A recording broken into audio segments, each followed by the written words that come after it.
Sunshine, yeah, moonlight, good times again.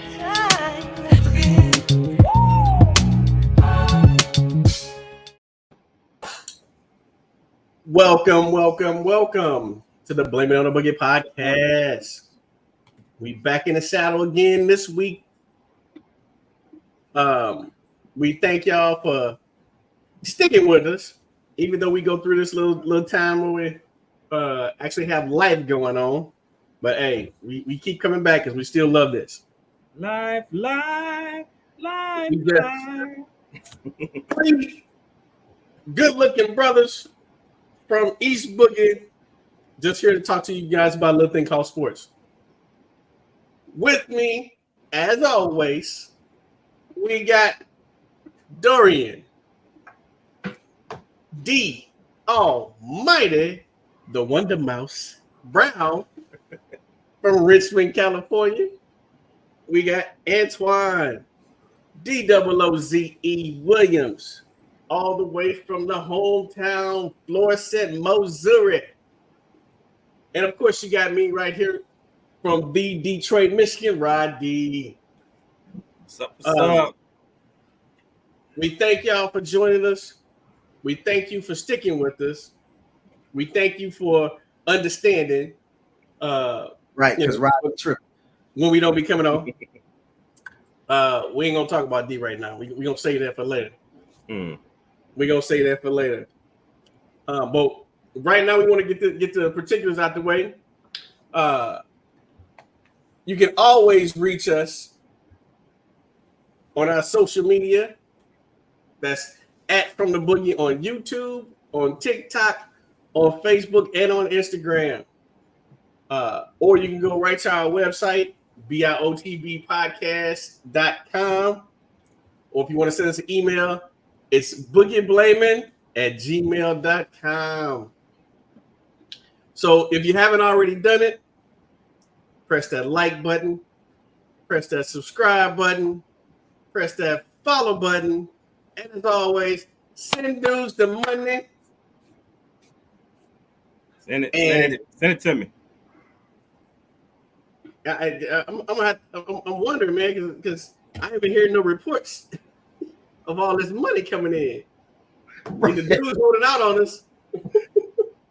Oh, don't worry about it. Dudes ain't gonna tell us. I'll tell you when we get enough. Right. Dudes like Shohei's his little interpreter. Shohei's on me. It's like hey, if you see me at Facebook at the casino. Exactly. So, ladies and gentlemen, we're gonna try something new tonight. And that is we gonna go as the hip hop fellas do, straight off the dome. Well, that's what they supposed to do. Now they writing junk. That's a whole nother podcast. We did that last time. This ain't new. Yeah. This is we started off with this time. We ain't get together. We ain't talk about nothing. We just gonna go with it. Last time we did start doing something, but we stopped it in the middle. And then when he said hip hop, I thought he was gonna say we're gonna start putting out diss songs against each other. Oh, I got about 6-7 diss tracks for D. Anyway, so this is an argument me and Rodney had the other day, and I saw some stuff. So I wanted to talk about this. What's that? Which one? Which argument? Yeah, which one? Oh, Stephen A. Smith. I saw what Stephen Jackson had to say. Mm-hmm. Matt Barnes. Before you start, tell the people what the backstory is. All right, so what was that, game 5, game 6 of the Clippers? Game 5. Yeah, I think it was game 5 of the Clippers and the Mavericks series. Russell Westbrook had a couple of pretty hard fouls, and was not ejected from the game. And so subsequently, I think on First Take or something the next day or something like that, or I don't know, because I don't know if it was on his podcast or not. I kind of saw this from other people. Where it was on First Take. It was the first thing where he makes the comment that he called the commissioner's office to find out why Russell Westbrook wasn't suspended. And this has been this whole hullabaloo about Stephen A. Smith done called the league office trying to get Russell Westbrook suspended and so on and so forth. Now, what I will say is that I saw what Stephen Jackson and them said. Matt Barnes kind of didn't want to really get into it. It didn't seem like it to me. Mm-hmm. He kind of laid off of it, but Stephen Jackson really went in, calling him a snitch and so on and so forth, blah blah blah blah. Well, I saw Stephen A's response, and Stephen A's response basically was the exact same thing I was arguing with Rodney. Right? So, question becomes, do you think, and so what do is we'll bring you in on the conversation first before me and Rodney talk about how wrong Rodney is again. No, that's always the wrong. Do you feel like Stephen A was snitching? I wouldn't say really snitching. He might have overstepped his bounds slightly, but I think he was just trying to get clarification on what the letter of the law was as far as the hard files. And in particular, I guess he was using this situation with Russell Westbrook. So, but yeah, so that's what I think it was. I mean, it could be seen as snitching, but I don't really think that was the intent. It wasn't so much the snitching. But my question was that ain't what you said. No, my thing was why? Why does he feel it's his job to do this? Because here's the question, D, and I didn't ask you this the other day. He was so it was such a egregious in retrospect because you were so wrong the other day. He was like, it was so egregious. I had to call to find out why they didn't suspend him. Okay, but you didn't make a call on Joel Embiid when Embiid tackled Mitchell Robinson. Did you call in? No. You ain't do nothing. That's because that was against the Knicks. It had to be, your argument would make more sense if Stephen A wasn't a bigger Knicks fan than you. Exactly. So of course, I'm quite sure if he thought it was that egregious or whatever, that he called the league office. But I'm saying and I'm just using Embiid as an example. In that series that Embiid had against the Knicks, he had 3 different occasions where he did something that he should have been suspended for 3 times, and there was nothing. But Stephen A didn't say nothing about that, right? But again, the question is why? What would possess you to do this? He was doing his job. Like that is not his job. When has Stephen A? They're reporters. They are reporters. No, that's it. Right there. Stop. When was the last time Stephen A was a reporter? The last 30 years. No, he is not. He is not a reporter. See, that's what you're trying. I know he's doing. No, all he does is debate. He gives his opinion. He is not. He doesn't go out there and write stories about different games. He's not doing that. He's not writing sports stories. He's not a reporter. He still got his sources, and if he wants to find out something, he is not a reporter. Again, what was the reason?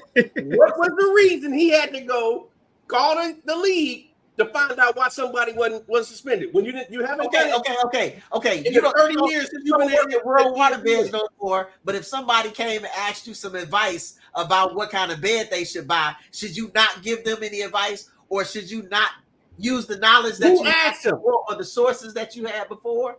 Who asked them? No one asked him about this. He talks on television.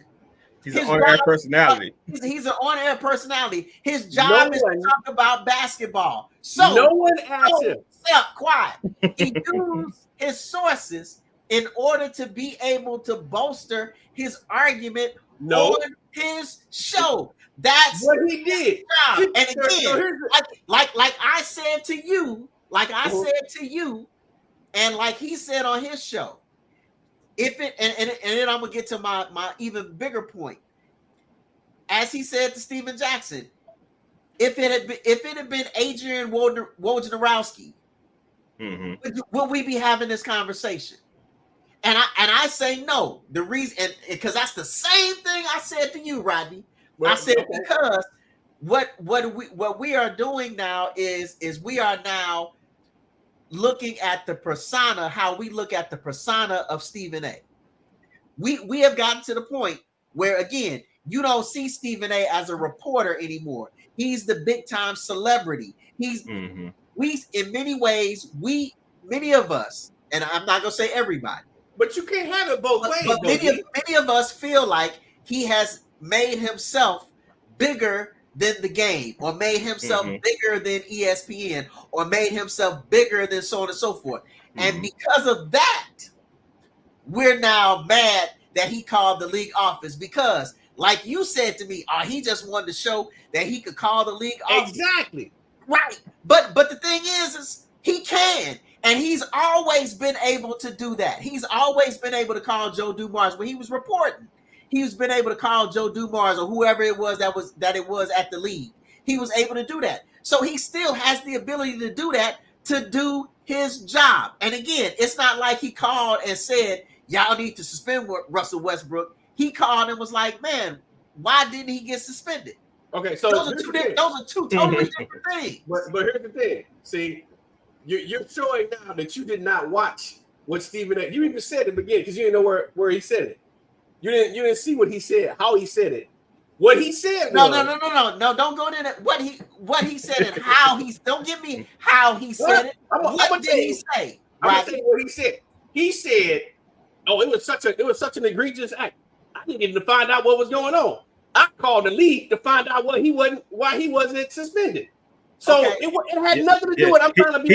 He did say it like that, kind of like, you know. Okay, like, but still, like he was old.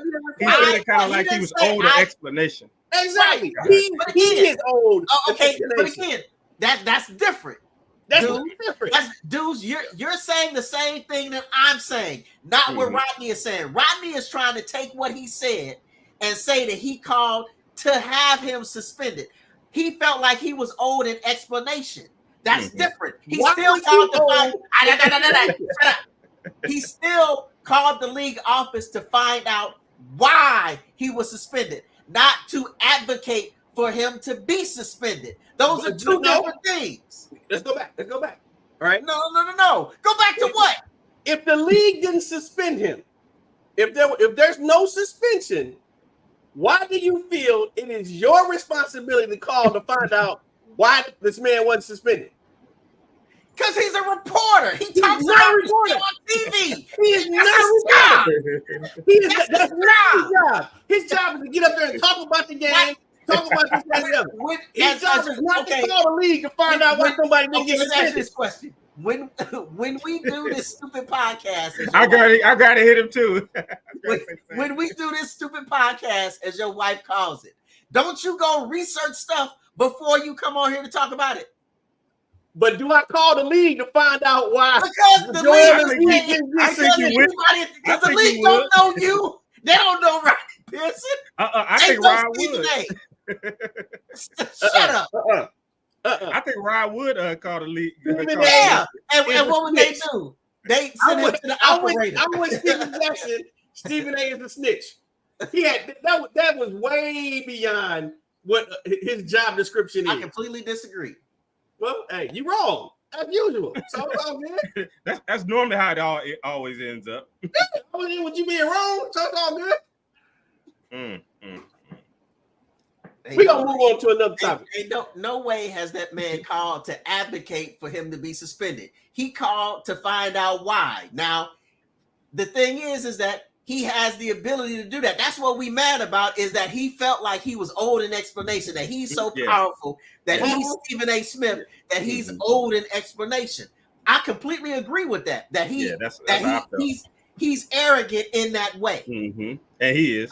I That's totally Stephen A. agree with that. But the fact that he called to advocate for a suspension is completely different than calling and feeling like you're owed an explanation. But Those the are thing two is, different things. the thing is, the league wasn't even looking at that as being something that should be. That he How should you be know? Who you for. know in the league office? What are your sources? He called up there when he was talking about the Knicks the other day about that. Exactly. Talking about Joel Embiid. Okay, what are your sources to know what the league was not talking about? They got him on the block list up at the league office. Who do you know in the league office, Rodney B? They got the caller ID. Right. So don't be sitting up there talking He got to call ID to block him. They weren't even talking about that in the league office. How the hell you know? Because they didn't bring it up. It wasn't none that They didn't bring it up. So they just moved on. So Hey, the last he- time you he was talked to posing David Stern, He's posing as a janitor at the league office. because that was the only way you was getting in. And they stole my badge, man. They took it from me. The credentials. They took it from me. Anyway, let's move on to the next topic, man. They took his mop and bucket. All right, let's talk about somebody that has been suspended in the last couple of minutes. Where's that banner? I don't see it on here. I don't know where you at. What you You talking looking about, Big Baby? Nah, the Stephen A. Snitch. Where's the banner? Oh, it's up there. I'm in banners. So am I. But you know what? Let me go back here. I don't know what this is. All right, current banner. Oh, all my banners gone, man. Anyway, You talking about Big Baby? Pat Bell. not, I can't get to him yet. Okay. Pat Bell. Yeah. Let's talk about this dude. Oh, So- you put up a banner? Okay. Yeah, So I don't know what. he's suspended 4 games next year. Yeah, you may consider that they're at the thing, but here's the thing. So, for the sake of our audience that may not have seen it, at the end of what was that game? Was that 5? Because they only won one game, didn't they? Yeah, they only won one. Yeah, Yeah. Yeah. So at the end of game 5, when Milwaukee was getting straight blown out, Pound. Taking a pound town.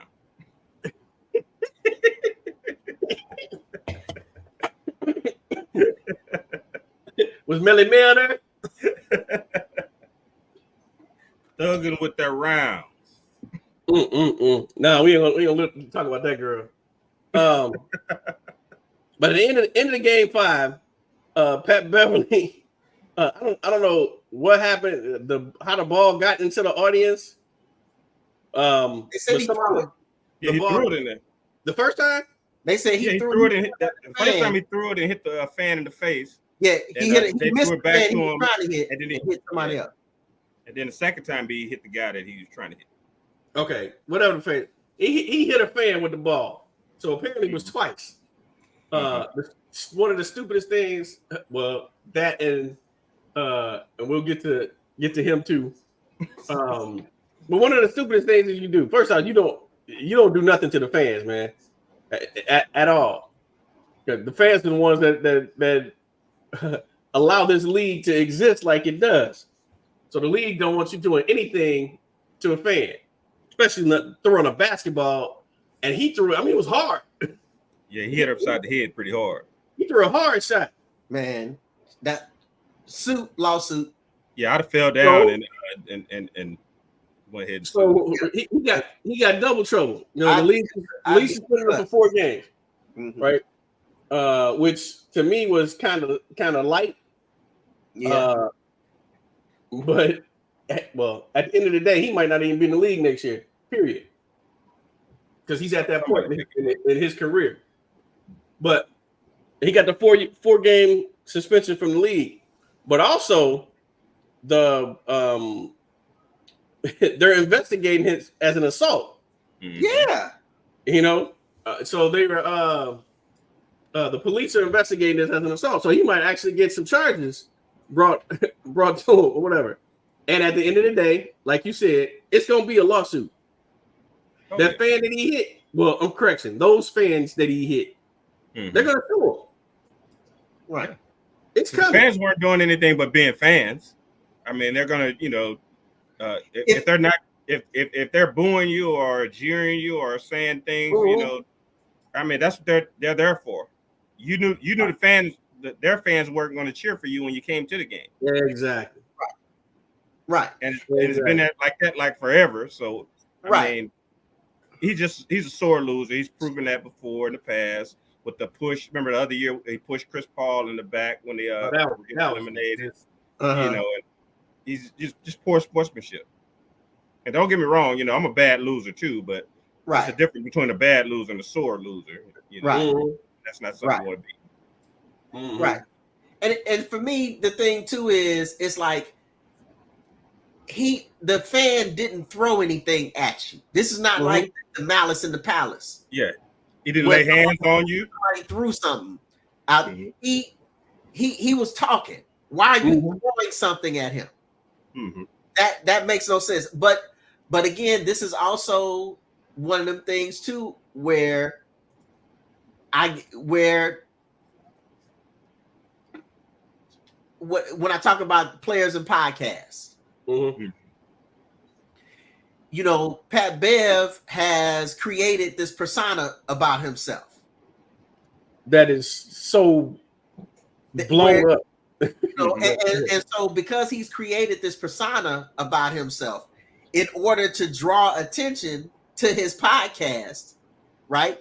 Well, now you're drawing extra attention. Now, again, not saying that what the fans said or anything. I'm not, because I don't know what was said from the report I read. There was some expletives that some witnesses say have been hurled at Pat Bev or whatever, or in the direction of the Bucks. So I'm not gonna get into that, right? But you've created this persona of that now. People, you have drawn attention to yourself to warrant these kinds of attacks, to quote unquote warrant these kinds of attacks where fans are going to come at you, like Russell Westbrook. Well, you have to look at also he wants to be the villain. So I mean, what do you expect? That's the role he wants to play on his podcast and so on and so forth. So now this just feeds into that. In many ways, to me, it's clout chasing, because you've been in the league however many years. When you start throwing stuff at people, exactly. And so this is what he said. He said on his podcast, of course, he said he was called a word that he'd never been called before, but added that his own actions were still inexcusable. So, but you did it twice. Yeah, but what do they call him? Sexy.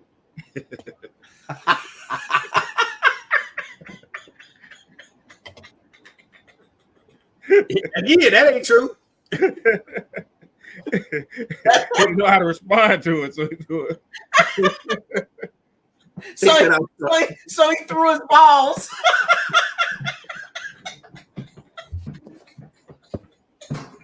He threw two balls. Both of them, huh? He didn't know how to respond, so he threw his balls. And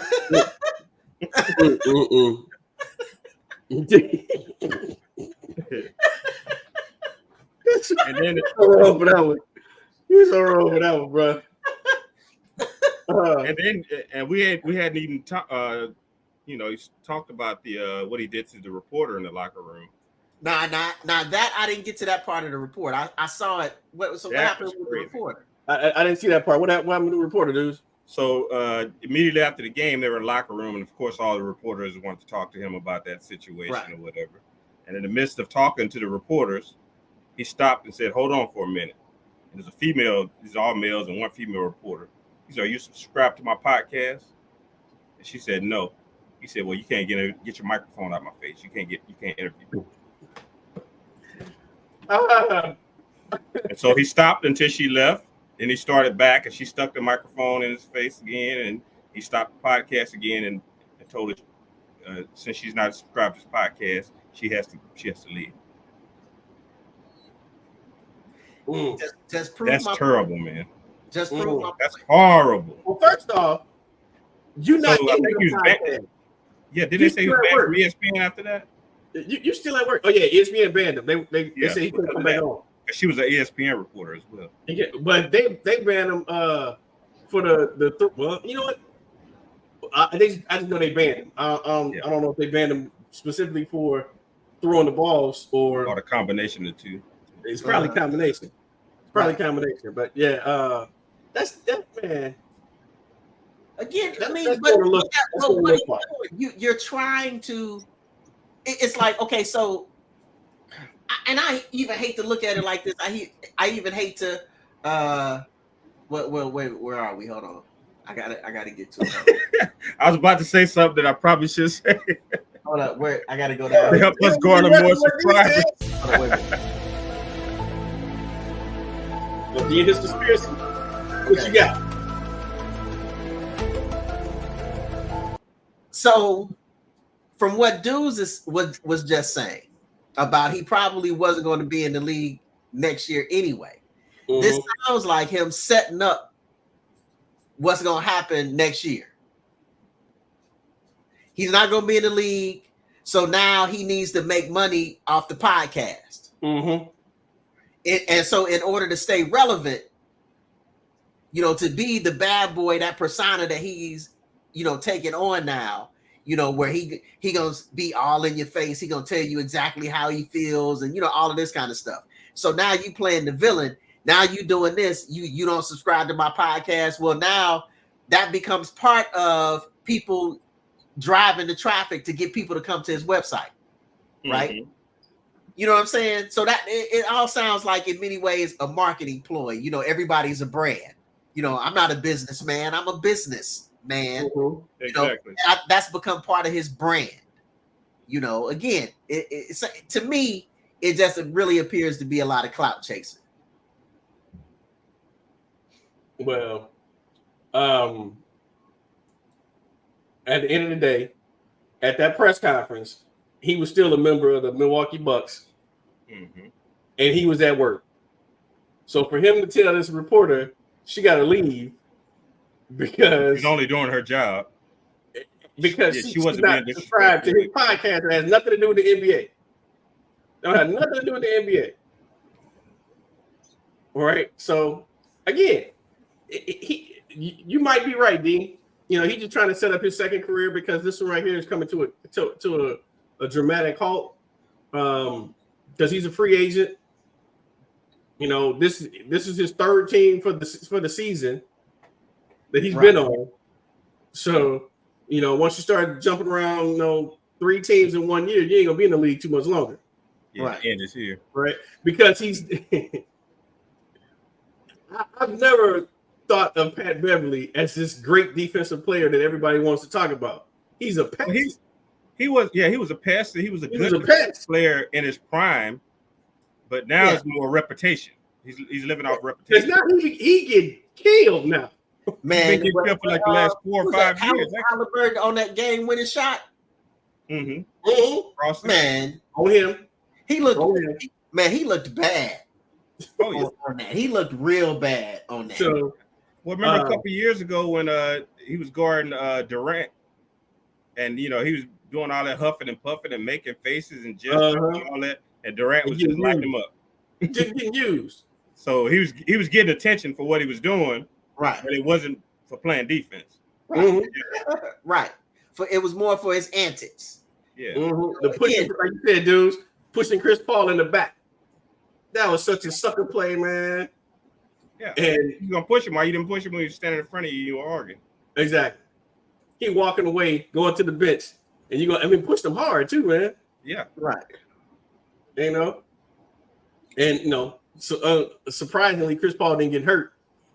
He get hurt from everything else. And then I saw like the episodes on the podcast when he was talking about Chris Paul. He was saying that he's a better player than Chris Paul. He's a better point guard. Chris Paul every time they play. I'm like, when did this happen? But we gave him too much time. Let's talk about this idiot. Big baby. That idiot too. That idiot too. Go ahead, D. Tell the people what happened with Big Baby. Well, you were knowing a little bit more about the details. I saw the headline that they gave him 40 months. He was going to get 40 months in prison for insurance fraud with the NBA Players Association. Mm-hmm. Basically with dental insurance. I guess they were making fake claims. Falsifying claims. Claims and getting money back, probably getting kickbacks and so on and so forth. And again, what happens when everybody gets caught doing this kind of stuff? Greed. You get it first couple times, and you don't know how to stop. And then that's when you get caught. As soon as you say, "Man, it's the last time," that's when they get you. I don't know what kind of dental procedures they were having, but they had like $300,000 and $400,000 bills that they were lying about having, because some of them weren't even in town and some weren't even in the country at the time. But $400,000 worth of dental work. I mean, woo, bruh. It's hockey players that ain't had that much dental work done. So, but like you said, D, it got greedy. You got away with it the first time. That's what we talked about with last time about Jonte Porter. The first time he did the little point saving thing, he got away with it. And he stopped right there. No one would have ever known. But no, you get even. Well, I got away with it that time. I'm gonna do it again. I just couldn't believe it was as widespread as it was. All those players from Terrence Williams, Keon Doolin, D-Miles got caught up in it. Yeah, Will Bynum, right? All those guys, man. It's like, what are you thinking? And then, what did you do with your money? I know a lot of them blew their money because all out of control. But yeah, we know. Yeah, we've heard about that in this area. As a matter of fact, but sad. It's crazy, and it shows you how much of that, how that lifestyle is addicting. Yeah, and I think part of it is also that maybe it's the financial literacy. Ride crazy.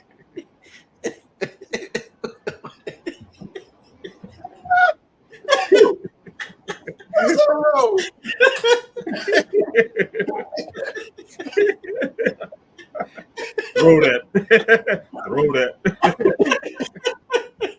That's funny because nobody else knows what we laughing about, but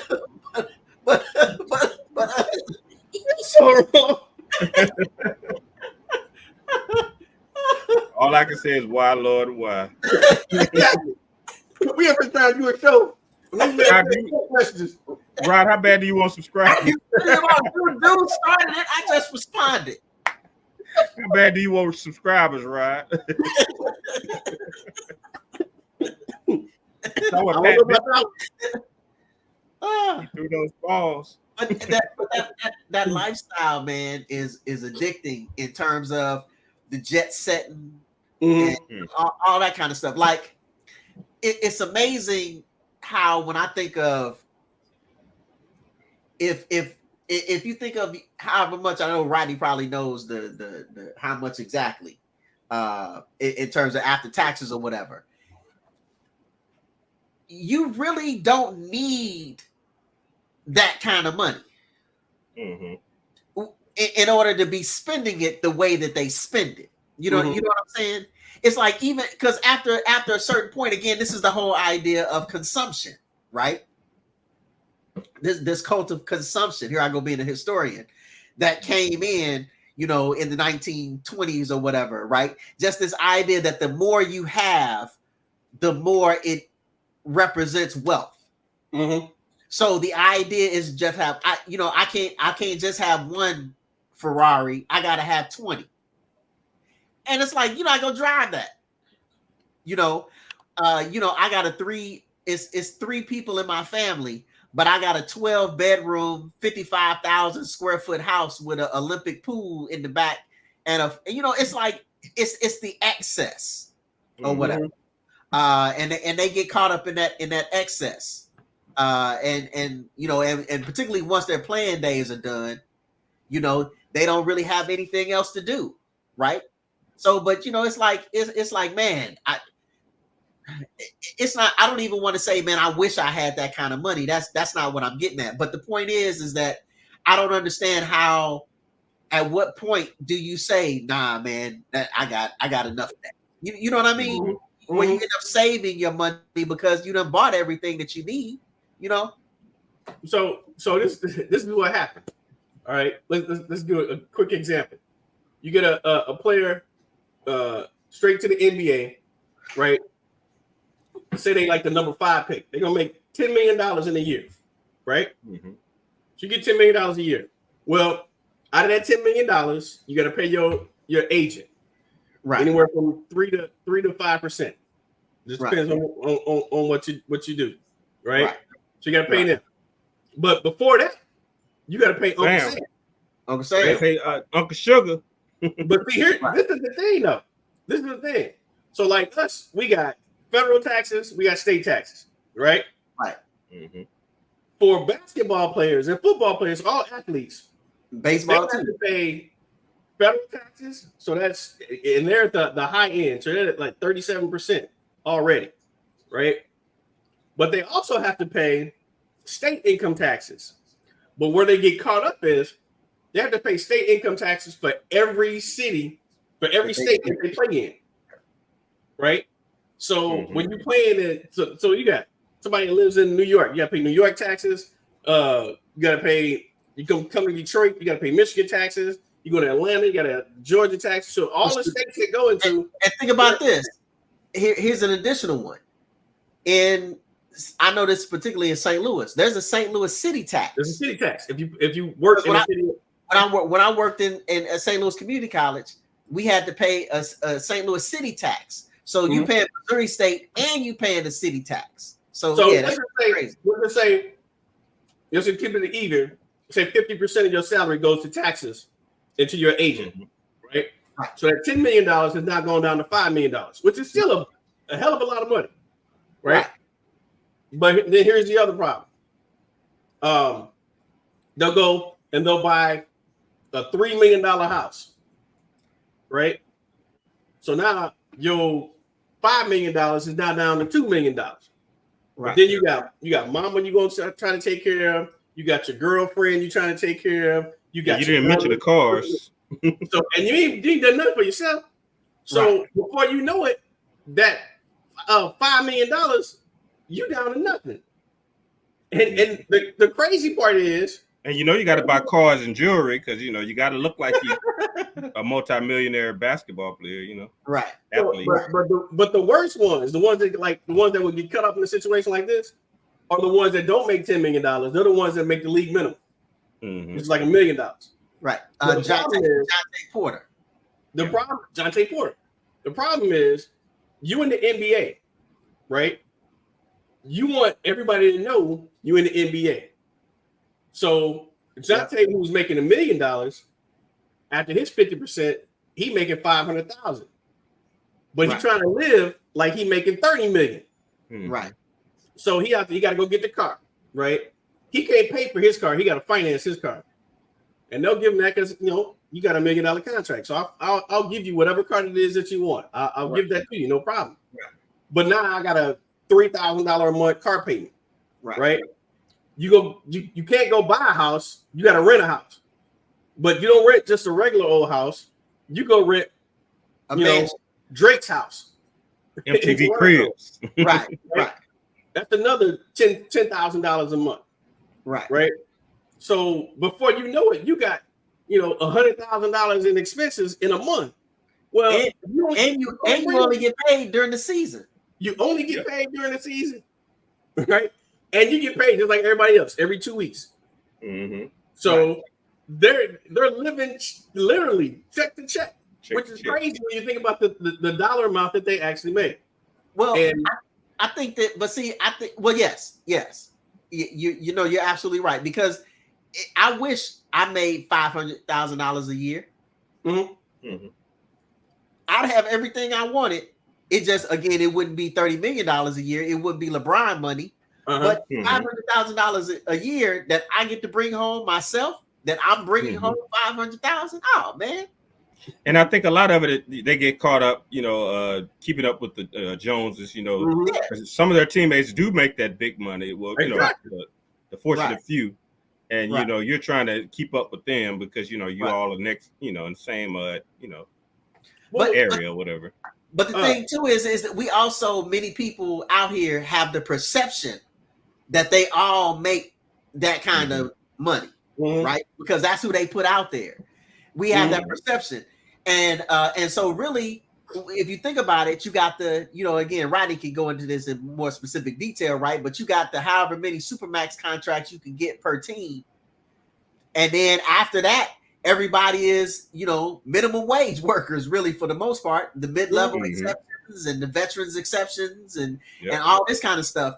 And so I remember, one of the things I explained in my class, we talk about capitalism. And because we're talking about labor and about labor strikes and why people strike and this kind of thing. So one of the ways that I explain Marxism and socialism and capitalism is I use basketball players or I use football players. And I explain about how much money is actually made versus how much money goes to the players. And you should see the looks on all my students' faces. They're all like, I had one student say, well, Mr. Brown, I thought, I wanted my son to play football. I don't think I want him to do that now. I said, no. I said, wait a minute now. Just because he won't get the $100 million that the contract says, he's still gonna get the $20 million guaranteed, which is still more money than you could ever get. I said, I'm not telling you that. I said, what I'm explaining to you is he's not gonna get this $100 million. And that when y'all get mad talking about these rich millionaires going on strike, you have to understand how much money is being made overall versus what it is that they're demanding. I said, that's what I'm trying to get you all to understand is how capitalism, works in many ways. So yeah, I always find that interesting. And I knew going back to Jonte Porter that because of the way that the league works financially, I knew that when this betting stuff started, that you were going to get some players that were caught up in it because they were already doing that anyway. So now you legalized it. So now they're going to figure, so it's that kind of thing as well, man, that, I knew all of this stuff was going to start to be, trouble, when they were starting this kind of stuff. Because again, they want to be, once their career is done, and these are generally players for the most part whose careers are done doing the insurance fraud, is because again, they didn't spend their money wisely when they were players, but also, at the same time, they're trying to keep up with everybody else. Big Baby probably trying to keep up with the big ticket. Exactly. So we gonna go a little further back with an example. Remember when Agent Zero and Crittenden got into it on the plane? Yeah, it was one of those things when they played. It was like my stack is bigger than yours or something like that. Something like that. Yeah. Yeah. And the thing is, Crittenden was now he was a first round draft pick, but he didn't have Gilbert Arenas money. Right? He wasn't getting a max contract like Gilbert Arenas. He wasn't a max contract, and Arenas was the reason why they changed the rules because he was a second round draft pick. At that time, second round draft picks only had 2-year contracts. So at the end of his second contract, he was balling. So they had no choice but to give him a max contract. Right. So he got this big, huge contract. Crittenden come in as a first round draft pick. He ain't making nowhere close to that money, and it ended up with them both brandishing guns, threatening to shoot each other. Right. Because Crittenden he should know. That Gilbert Arenas just got a max contract. What makes me think I'm gonna have more money than him? Well, you could go back even further, right? When when Antoine Walker was telling the stories on ESPN Broke about how he used to gamble with Michael Jordan, and he's trying to gamble the same amounts as Michael you don't Jordan. make what he makes. nowhere in the Nobody do ballpark. Did you see that story Jamal Crawford told about Michael Jordan? Yeah, Yeah, uh-huh. Yeah, that was crazy. Which just again goes to show you again, everybody ain't got that kind of money. You got to start thinking about that. Mhm. Having that kind of money. Or I guess for those who don't know, the story is Jamal Crawford was talking about how he saw a guy like a little cat in Chicago, whatever, thought he had some money, run up on Michael Jordan, wanted to gamble with, and said he had $100,000. And Michael Jordan told him, okay, well, I don't really have much time, so just flip a coin for the 100,000. And he said, the guy said, wait a minute, flip a coin for the whole 100,000? And he was like, yeah. He said, dude looked at his 100,000 and was like, nah, I'm good. I'm good. I realize I can't run with the big dogs. You know, but everybody don't realize that. I ain't there yet, man. Right. So and the thing is, you have so many horror stories about all these different players that have made all the time hundreds of millions of dollars. Yeah. In which makes you wonder why when somebody gets drafted, the first thing that they want to do, the player, he wants to boss up. I need to show everybody I just got drafted, right? I'm gonna go out here and spend $250,000 on a watch, right? I like what Eli Apple's mother. Eli Apple's mother. Eli Apple's mother said, "You still unemployed." No, she told him, no, you got to drop out. She told him, you are an unemployed college dropout. You will not go into this draft with a Rolex on. That was the best line ever. You are an unemployed college dropout. But everybody doesn't have an Eli Apple mama. Right. A lot of people got mamas who gonna be like, well, get me a watch too. So there's we add putting a whole lot of stuff together. In Colorado, Deion Sanders had this 5-star recruit. He's a cornerback, and I can't think of his name right now. Oh, Kamani. Yes. I'll look it up. Go ahead. But when Carmine was at Colorado, he didn't want to practice, didn't want to play hard. Kamani McLean. But he wanted to, he was getting like $20,000 a month for NIL money. And it was because his mama was the one out there being his advisor. And his mama made him leave Colorado trying to chase a bigger bag. Now Kamani is an unemployed college dropout because he doesn't have a college that he's going to. No coach wants to get him because his mama is out there making all these demands. We need $100,000 a month, right? Well, first off, he sucked when he was in Colorado. First, let's say now we're only using the examples of mothers. Yes, there are a lot of fathers who do this as well, who are living vicariously through their sons and who push their sons and so on and so forth. So it shouldn't necessarily just be mamas, but in that case, it's his mother. She just happens to be parents and other family members and so on and so forth. Yeah, like Kawhi Leonard's uncle. Right. But his mother just happens to be the one that has the voice that's giving him this, what I would consider bad advice. He might not consider it bad advice. I would, because again, right now with the NIL money that's available, hey, if you can get it, get it. I ain't got no problem with that. Right. But for you to, they think about the short term too much, right? If I stay in Colorado, I'm being coached by the greatest cornerback in the history of football. Right. And that's my position. So I should be there trying to get everything through osmosis. Well, if you play hard and you play well, all that stuff will take care of itself. It's gonna come. Yeah. Look, it's gonna come. I always remember Dana. Shout out to Heavy D. I always remember Dane always talking about the coaches that they liked the best was the ones who he always say, man, so and so, he let the ballers ball. And that's the thing is, Dion, if you a baller, he gonna let you ball. He gonna let you ball. Because that's what, so but hey. Hunter gonna be a top 5 pick next year. Right? Deion let him hey, you want to play corner? You want to play receiver? Come on, come on and do that, right? Because you know why? Because I did it. I did it. Right. So, but yeah, big baby. Sorry to hear, man. 40 months ain't no nothing to sneeze at, man.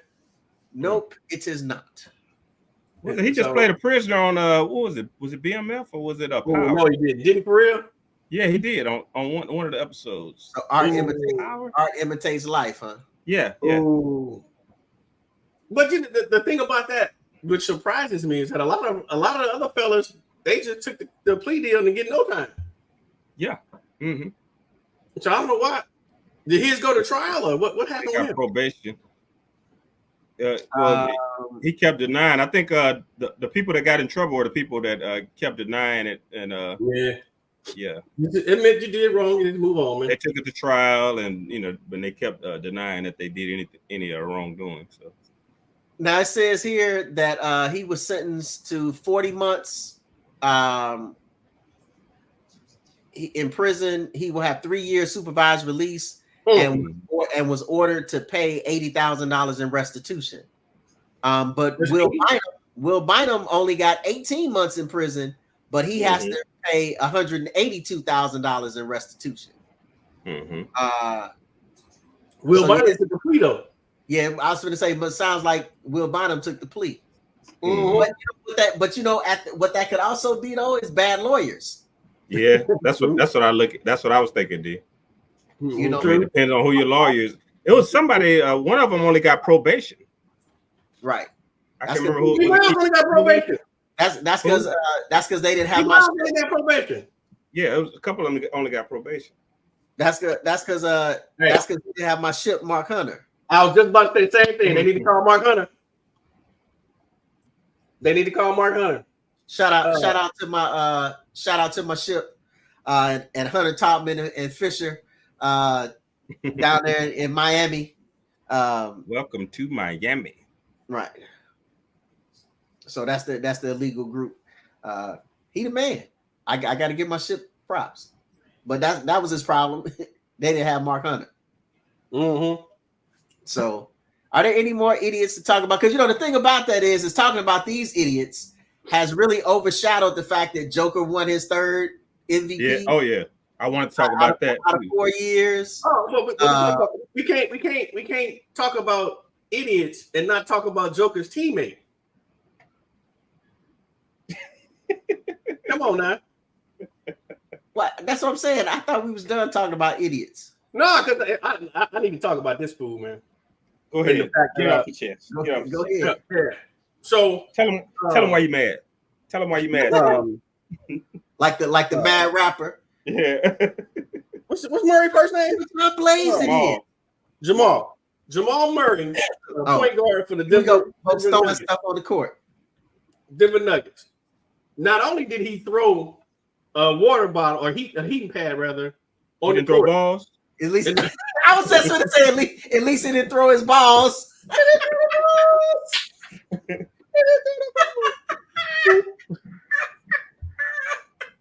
Y'all got it tonight, man. But he threw. Well, the first thing he did was after a call that he thought was a bad call, gave the referee the money sign, which is by NBA standards $100,000 fine, because that's what they gave Rudy Gobert. Gave him $100,000 fine for doing the money sign at the referee, right? So he did that first, but the ref didn't see it. Which they didn't see a whole lot of stuff that game, but that's beside the point. The ref didn't see that part. So then, after he was like 3 for 18, he on the bench, he get mad, and he throws heating pad towards the ref, and it slides him to the court. Almost slid under Right, somebody's foot. I forgot whose foot that almost slid under. Cat. It was almost under Cat's foot. I mean, he missed it by 2-3 inches. By that much. So that could have been just an absolutely catastrophic injury to Carl Anthony Towns. No pun intended. No pun intended. I didn't think about it till you just said no, start laughing. It could have been a catastrophic injury. Yeah. Oh boy. So anyway, it almost hit KCP also. Yeah. His own Right. team. So that was the second thing. And then he threw a towel. This morning hit the ref in the back, but it fell short because the towel was a little light. So it fell short. So he did 3 different things, and nobody saw him do this. Well, none of the refs saw him do it. TV cameras got all of it. They got all the proof. They got everything. Yeah, they got everything. So after the game, they got smashed. Minnesota completely dismantled them. He goes to the locker room, doesn't talk to reporters. Right? Well, of course. Right. Of course he's not going to talk. Doesn't talk to reporters. So then, all this stuff comes out, all the talking head shows, they keep showing all the replays. I mean, get up, show this replay at least 50 times in an hour. It just kept showing them throw the heat pad, show Cat almost falling in an hour. So, the league had to respond in some kind of way. And the league responded by only giving him a fine, which he should have been thankful for that. He should have he should have been grateful for it. Absolutely. But no. So today, not yesterday, his first time having a chance to talk to reporters, and basically what he said was, "Oh, that was 2 days ago. We passed all that." He had no contrition whatsoever. Didn't say, you know what? I don't know what got it to me. Yeah. Mm-hmm. Yeah, I don't know what got it to me. It was the heat of the moment. Dang, dudes. Yeah. What did I say before the telecast? Dang, dudes. I said that Boston was going to lose tonight. Hold up, bro. Look, they down 20. Well, it's the fact that they're playing at home. We talked about it before the podcast. I told you exactly what was going to happen. They're playing at home, so they weren't going to get up for the game. They're terrible at home. No killer instinct. This is ladies and gentlemen. In Game 2, the Boston-Cleveland series, in Boston getting smashed by 20 in the fourth quarter. Wait a minute, you didn't have to say smashed. You didn't have to say it like that now. My bad, dude. You could have said it a little gentler, a little kinder, and a little gentler than smash. But yeah, so Murray, in my opinion, he deserved at least a 1-game suspension. And I don't like the fact that their reasoning was, what part of the thing that went into their reasoning was it's the playoffs.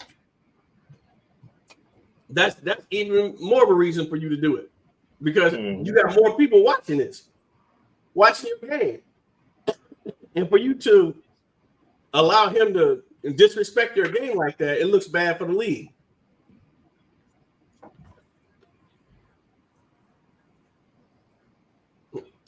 Y'all left me? Can you see me? I got you. Yeah, my battery's acting crazy for some reason. Uh-oh. He must have had to go to the bathroom. He just goes. He took off running. He took off running, man. I think I fixed it. Yeah, I fixed it. Okay. Are you good? Yeah. I don't know what's going on. So what you think about Murray, dudes? Murray was it? He should have been. He should have been suspended. Why didn't Stephen A. call in about that? But exactly. He should have been suspended, though. I mean, somebody could have got hurt, and the NBA should have set an example there. I know what they're trying to do, as far as not spend a star player, to affect the ratings. During the playoffs. Yeah, and we have enough issues with injuries and players missing games, so I understand that, but still, you got to set an example because it only gets worse from there. I mean, if he can get away with doing that, then what is the next guy going to do? Mm-hmm. You see Pat Bell just throwing his balls all over the place. So we got a ball thrower and a towel thrower. And a heating pad. But see, that's again, he threw it at a referee. Yeah. And, come on, man. The referees, when I saw that, the referees is the one that really should have had the problem with it. Yeah, if I'm the referee player,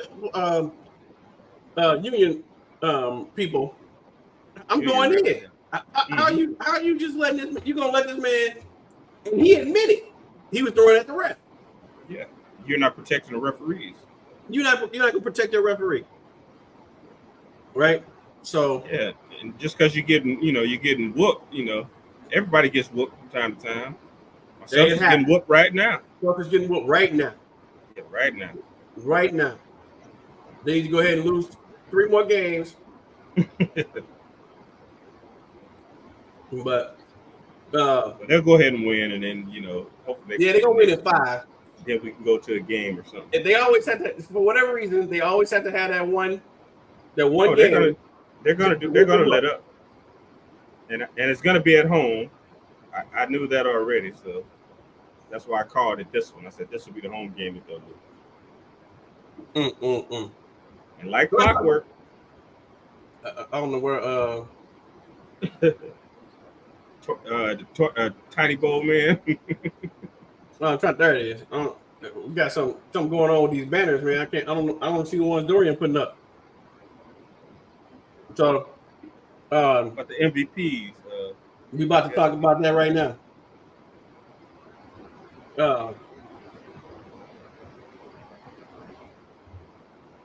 Joker, his 3rd MVP. Eat some chips. So, Joker got his 3rd MVP, dude. What's it deserving? Puts him in rarefied air. I believe it. I would say it is. I mean, I was kind of looking at the young guys, and particularly Shea, lead his team to number 1. So, I mean, that's where my vote would have went.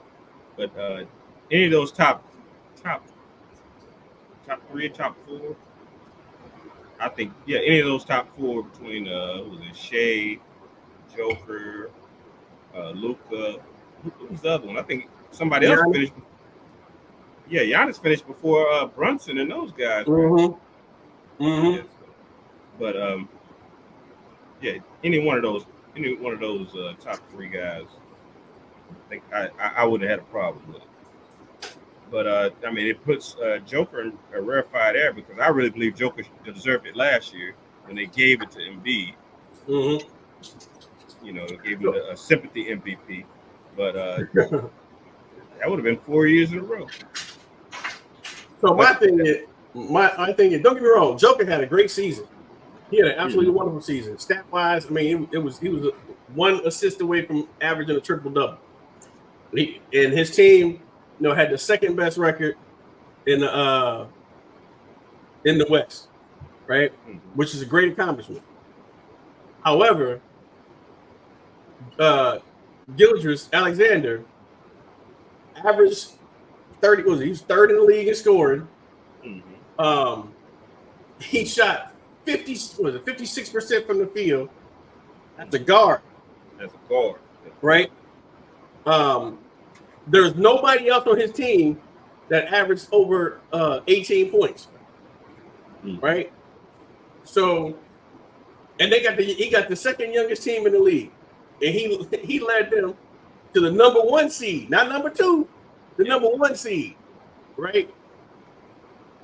So to me, again, as great of a season as Joker had, Gilgeous Alexander was, to me, more deserving of if it's the most valuable player, he's the more valuable player to his team.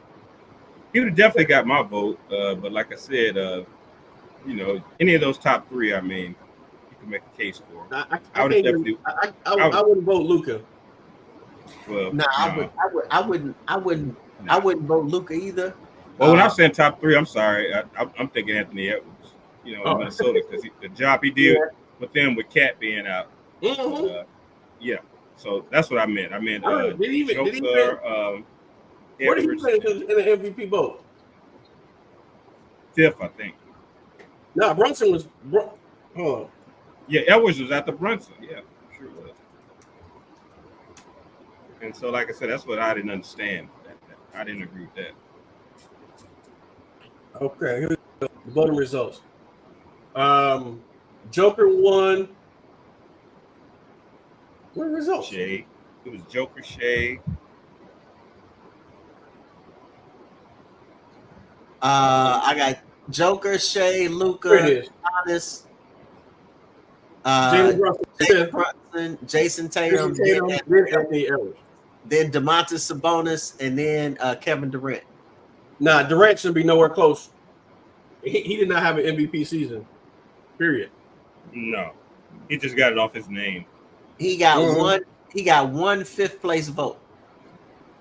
Sabonis got one fourth place vote. Anthony Edwards got a second, a third, a fourth, and then 3/5. That 1/5 must have come from a Phoenix writer, and that 1/4 came from a Sacramento writer. Yeah, because he literally got 1/5 place vote, and that put him in 8th place. Mm-hmm. But sorry, 9th place. I don't think Giannis had a better season than Jalen Brunson or Jason Tatum. Me either. No, me neither. You know, Luka, again, stat wise, he had a great season, and they had that little run after the from January to like March, the last month. You know, they were struggling.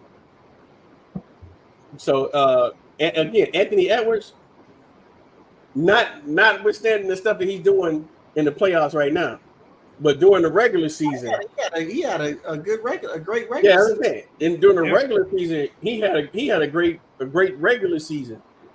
You know, and because he did have to play all those games without Cat, and but you know, what happens too though is I think voters are always swayed by that whole thing of the projections for the next season. Oh yeah, like they said, a lot of people probably looking at the playoffs last year. Who you think is going to be MVP by the time? So it's already a hierarchy established. Mm-hmm. So and they were not expecting OKC to be this good. Mm-hmm. People were expecting them to fall off. I said they were going to fall off.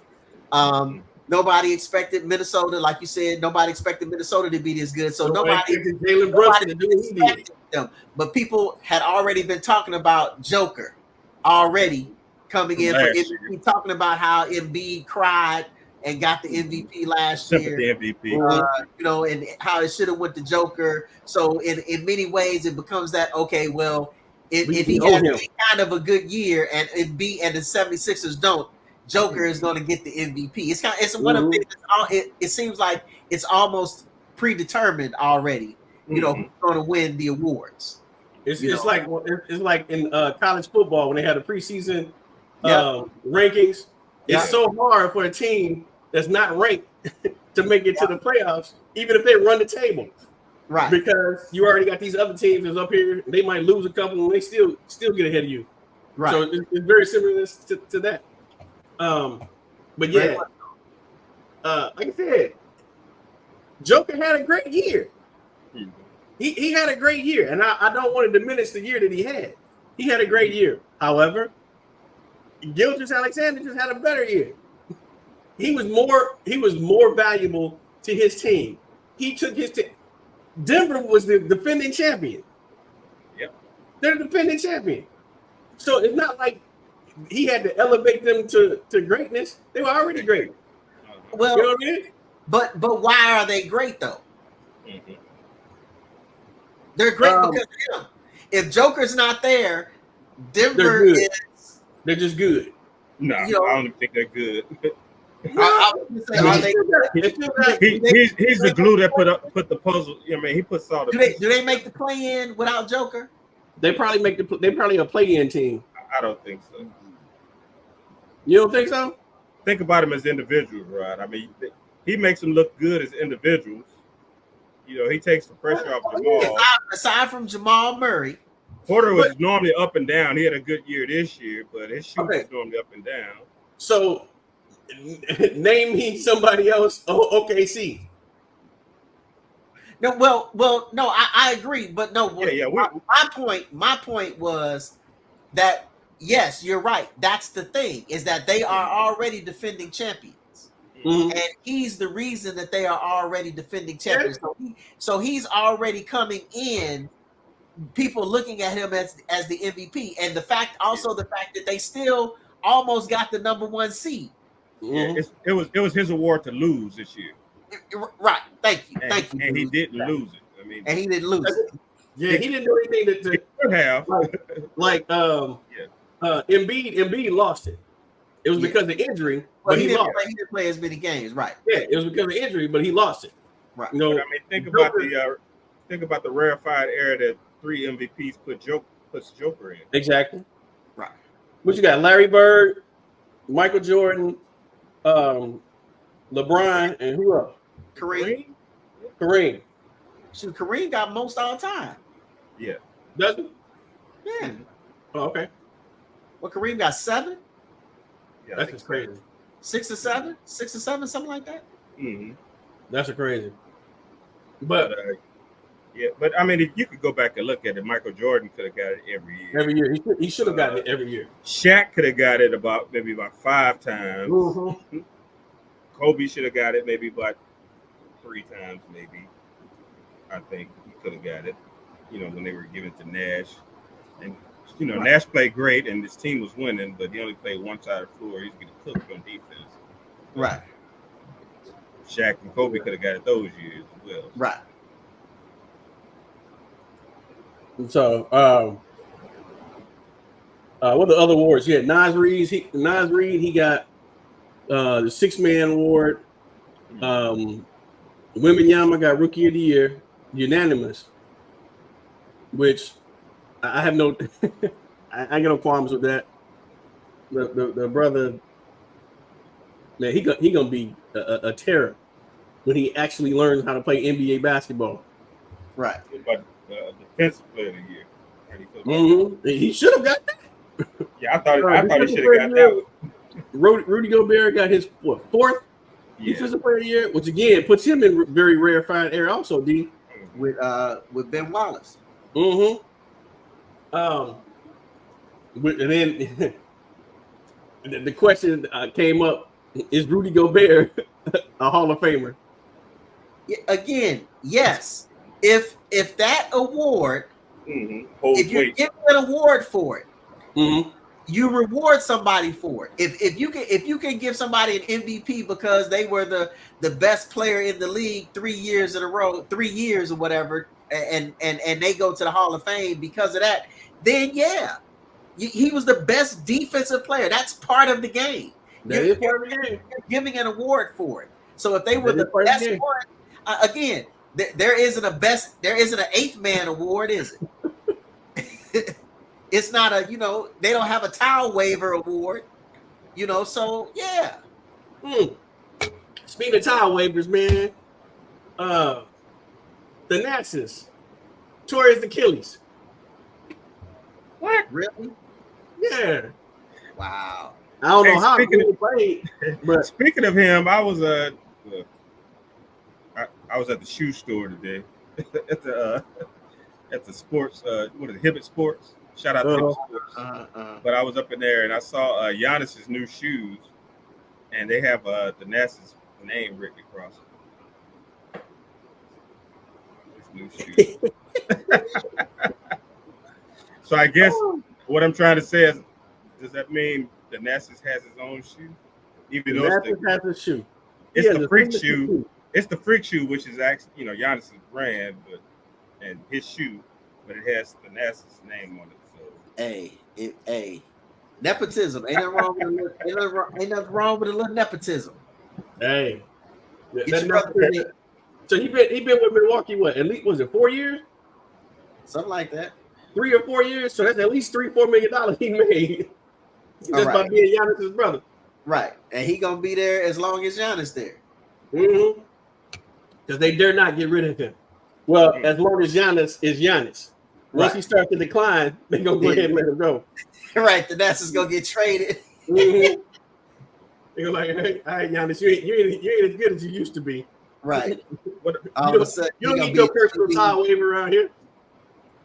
We're gonna talk about these firings, these coach Oh firings. yeah, let's get to it. Let's get to it. That was a hot topic amongst us, man.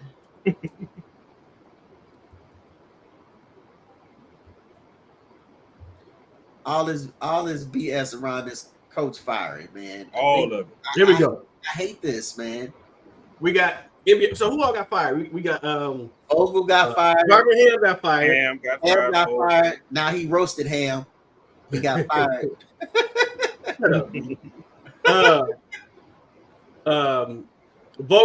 Frank Vogel just got fired today. Right. What's his name? Dude's favorite coach in Charlotte. Oh yeah, he stepped down though. I thought. Did he step down? Well, he said earlier. He said like before the playoffs that he was. This was last year. He was stepping down. But you know what was going to happen? They were horrible. He's about to get fired for like the third time. They'll hire him again in about 2 years. You know. Right. But they just made a hiring today. Yeah. Boston's assistant. Was Drew? Not Drew. Lee. Charles Lee. Mm-hmm. They just hired him. All right, so dudes. Two of the coaches, well, one coach who's been in his team for a year, the other coach has been in his team for 2 years. What is the thought process behind firing Darvin Ham, who's been at the Lakers for 2 years and who took the Lakers to the Western Conference Finals last year? I think Ham got a raw deal. Raw ham? Raw ham, yeah. Raw ham. Yeah, I think he got a bad deal, man, because he's done I thought he did a good job with them. I said initially, and I still feel that the same way. I feel like he wasn't the coach for a LeBron-led team. Mm. And I also said initially, I don't know who else he is. I don't think LeBron, especially at this point in his career, I don't think LeBron wants to be coach. I didn't really feel like he ever, really wanted to be coach, but he could be coach back then. But now I don't think he's coachable, and that's due to the fact that he's accomplished so much, he's won so much, and he feels like he has all the answers to the test. Right. And so, you would have to come. I mean, it would take somebody like Popovich, and of course, he wouldn't. It would be a power struggle there because Popovich would cave into him. Right. Right. Yeah, I don't think he wants. I think, like I said, he has all the answers to the test in his mind, but it's not equating. I gotta say, it's not equating to winning at all. And he would need a coach that has the backing of the organization, kind of like we spoke about how Pat Riley, when Dwayne Wade and LeBron was asking for a Spoelstra's head in Miami, and Pat Riley let him know, hey, look, I run this team. I'm over the hiring. I conduct the hirings and firings. So this is my show. Not y'all. I think that's the biggest issue the Lakers have, because Rob Pelinka ain't gonna do nothing. Exactly. And Jeannie Buss, she bows down to LeBron every chance she gets. Exactly. And remember, LeBron, he and AD were the ones that brought in Russell Westbrook, who we all said was a bad idea for that team before he we all said that. And we don't all predict the right way every time, but we definitely called out. So, which brings me to during the trade deadline, the Golden State Warriors called the Lakers about trading for LeBron James during the trade deadline. And what did the Lakers front office do? They said, we're not going to make that decision. Call LeBron and ask him if he want to go. Now, that's not LeBron's job well, it is. He does all of he's the GM also, but for you to tell another team, hey, call LeBron and ask him if he want to play with y'all, right? So then we'll know if he actually like us or not. Come on, man. You the Los Angeles Lakers. Everybody wanted to play for the Los Angeles Lakers. But everybody wanted to play for the Lakers. But I look at that a different way. I look at it in the sense that the Lakers was basically like, yeah, he can go. Mm-hmm. Basically the Lakers was like, if he wants to go, we'll let him go. Yeah, we just don't want to be right. We don't want to be the ones that traded LeBron James to let LeBron James go. But what that says to me is they were open to let him go. Well, ask him, and if he says okay, well then we can work something out. Mm-hmm. But what kind of way is that to run your team though? Well, that's the way they run it, right? And like I said, the Miami situation. I heard part of the reason of LeBron leaving Miami was because Pat Riley being Pat Riley.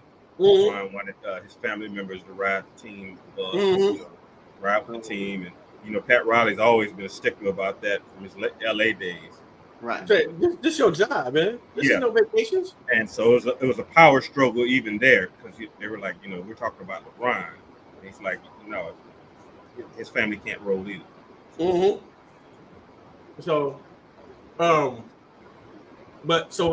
during one of our text messages, I let y'all know that in the 20 years that LeBron has been in the league, he's had, this is to be his 10th coach in 20 years. And one of them, Spoelstra, he was with him for 40 years. Mm-hmm. Right? LeBron, because of his, all right, y'all know I'm probably the biggest LeBron hater there is. Yeah. So let me start it by saying LeBron is a great player. He is a great player. He is a great player. Now go. But he's not a great teammate because he gonna smile in your face and then stab you in your back the first chance he get. And then what he's gonna do is he either gonna leave like he did to Cleveland twice and to Miami, or he gonna get you fired. When he's done, this will be his third coach in LA. And when he's been there 4 years, he got there in 20. Mm-hmm. He got there during the lockout season, the COVID season. Right. This will be his third coach in the 4 years that he's been with the Lakers, right? And when he first got there, during in the bubble, they got on the run and they won. They lost the year before the bubble, right? They didn't make the playoffs when they had. He was horrible. That's right. This is 50. Yeah. He was horrible the year before that, and then they traded for AD, right? Mm-hmm. Yeah, that's what it was. He was horrible the year before that. Then they traded for AD, and they won in the bubble that year. That's what it was. Mm-hmm. But he was, he made them trade for AD. Not that they didn't want to. Everybody was trading for AD at that particular time. AD was, was great. Sure. AD was great at that particular time. Right, and he was in MVP talks. Mm-hmm. So that wasn't a bad deal, but they wouldn't have had to. The problem was they wouldn't have had to give up as much as they did, if LeBron hadn't got involved or whatever and made them give 5 first-round draft picks and all this other stuff. They wouldn't have to do that, but LeBron did what LeBron do and made them make this trade. So they had to, because there was no other team that Davis wanted to play with. None. He wanted to go right to the Lakers. That was it. He didn't have a second or third choice. It was the Lakers or nothing, right? So, but LeBron made them jump the gun. They could have waited to the end of the season and made them jump the gun and trade for him. They had to give up more assets, and then 2 years later, after they won the championship, they had a deal in place. This is the thing that tripped me up. They had a deal in place for what's his name from the Bulls, DeRozan. DeRozan. They had a deal in place for DeMar DeRozan. They were headed to sign the deal, and LeBron said, "Wait, don't do that. I want my boy. Let's trade all of our assets to get my boy." And that decision right there is the reason why the Lakers are struggling to make the play-in right now. It ain't nothing to do with the coaching. Darvin Ham didn't do a bad job coaching, even though Monty, shout out to Monty wants to say he's horrible. He's a horrible coach. He's not. Yeah, it wasn't on Darvin Ham. Darvin Ham was I gotta say it. He was hamstrung. I mean, he had his hands tied behind his back. Right. Yeah, I mean, he had to. The whole organization is catering to LeBron, so he had to fall in line. Right. Now, when I say, when I talk about LeBron, like I said, LeBron is a great player, but I think at this stage in his career, he gets great stats, but those stats don't equal winning. They don't contribute to winning anymore. So I think he should,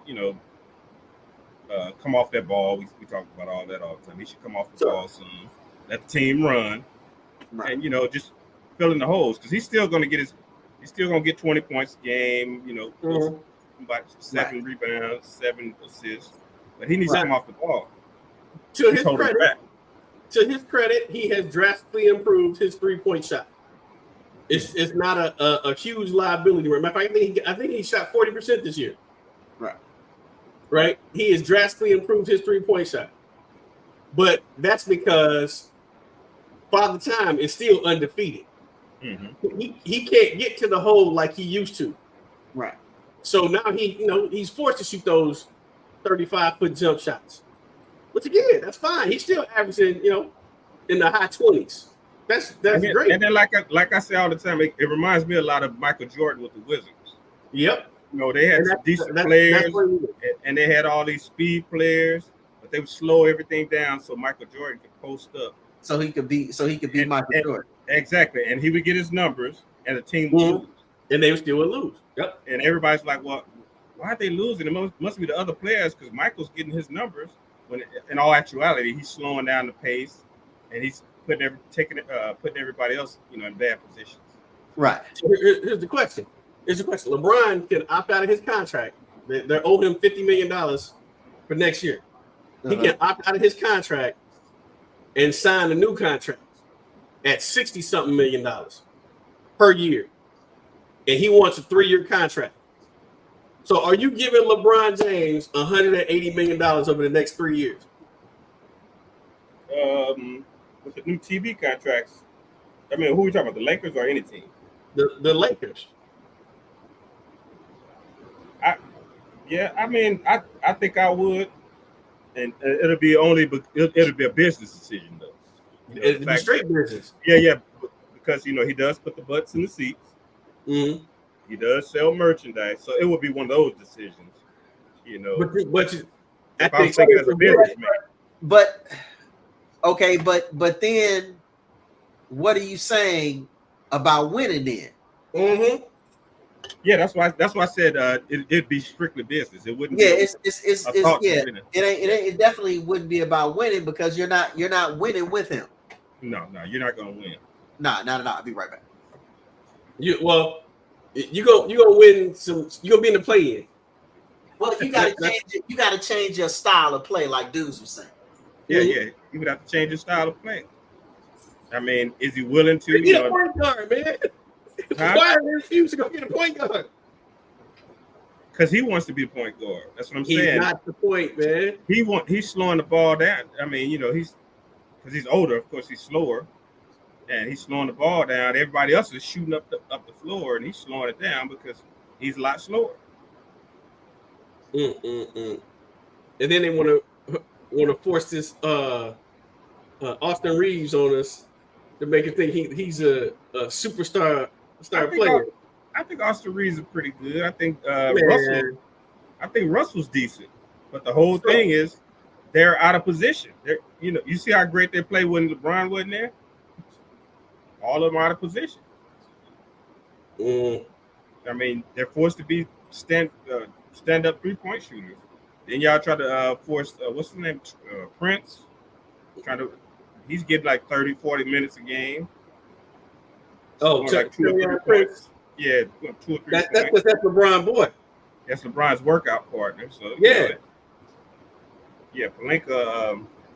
I don't know. Just like they said, just let LeBron coach. Go back to having a player coach. Because what coach? Seriously, what coach would want to go there and take over that team? And did you see like the little videos where they show Darvin Ham like sit there, just drawing on the playboard? Nobody's even paying attention. They ain't paying no attention to him. Yeah. They ain't paying no attention to him. When they break the huddle, they go, all right, don't worry about all that. Let's do this. Mm-hmm. That's what he does. Yeah. The thing is, it don't, but their way don't work though. That's the thing that trips me out. The thing is, 10 years ago, when LeBron used to do that, it was great. Go ahead and do that. That's cool. Because you knew he can make up for a whole lot of errors that the other players were making. He can't do that now. He can't do that now. And now you got a team with no shooters, right? And you got a big dude that don't want to be a big dude. He want to be outside also. He wants to be a shooting guard. Yeah, he want to be a shooting guard. And doesn't want to get touched. Yeah. Because I understand why him not want to get touched, because every time he does, he get hurt. Yeah, his arms fall off. So so now let's go to KD. Let's talk about KD, man. Because he got his coach fired. KD, Devin Booker, the report that I heard is that they're the ones that went to management and wanted some changes because they said the offense didn't fit them. Right? So they were the reasons why Frank Vogel is no longer the Phoenix Suns coach. And shout out to the Blaming on the Boogie crew. We called that at the beginning of the year too. Yeah, we did. That team was not going to work without a point guard. Yeah, we did. We got something right this time. Just 3 scores. We got something right this time. Just because we got 3 scores that can score 40 points a game, we should win the championship. Right. But they have nobody else. Nobody. Yeah, it doesn't work that way. Nobody else. Because their biggest issue is who can give you what you need. How are they going to get better? Because they have no money. They have no money. Ain't got no money.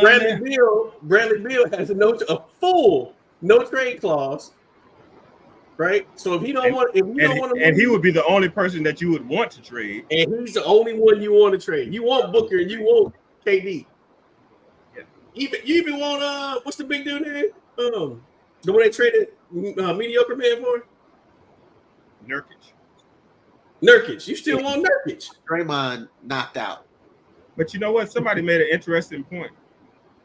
Now Phoenix is trying to fill all the holes of the people that they gave up. Mm-hmm. Chris Paul, Bridges, what's the other guy named Johnson? Yep. Mediocre man. Man. All the people they gave up, those are the holes that they're missing right now. They gave up Campaign because they don't have a backup point guard. Yeah. Campaign. Everybody that, yeah. Now, so to the ownership. Again, the trading for Kevin Durant, right? You traded Bridges and you traded. We should be owners because we see this stuff coming. We can't predict a Final Four, but somebody just need to give us a few $1 billion so we can buy our own team. Exactly. But you trade Johnson and Bridges. I would do that all day long for Kevin Durant. I just said, right? I didn't have a problem with that trade. But when they went out and traded everybody else for Bradley Beal. I mean, everybody else. I For mean, Bradley and Beal. granted, Chris Paul is a year older than Rodney. I think he's like 96, 97. Shut up, dude.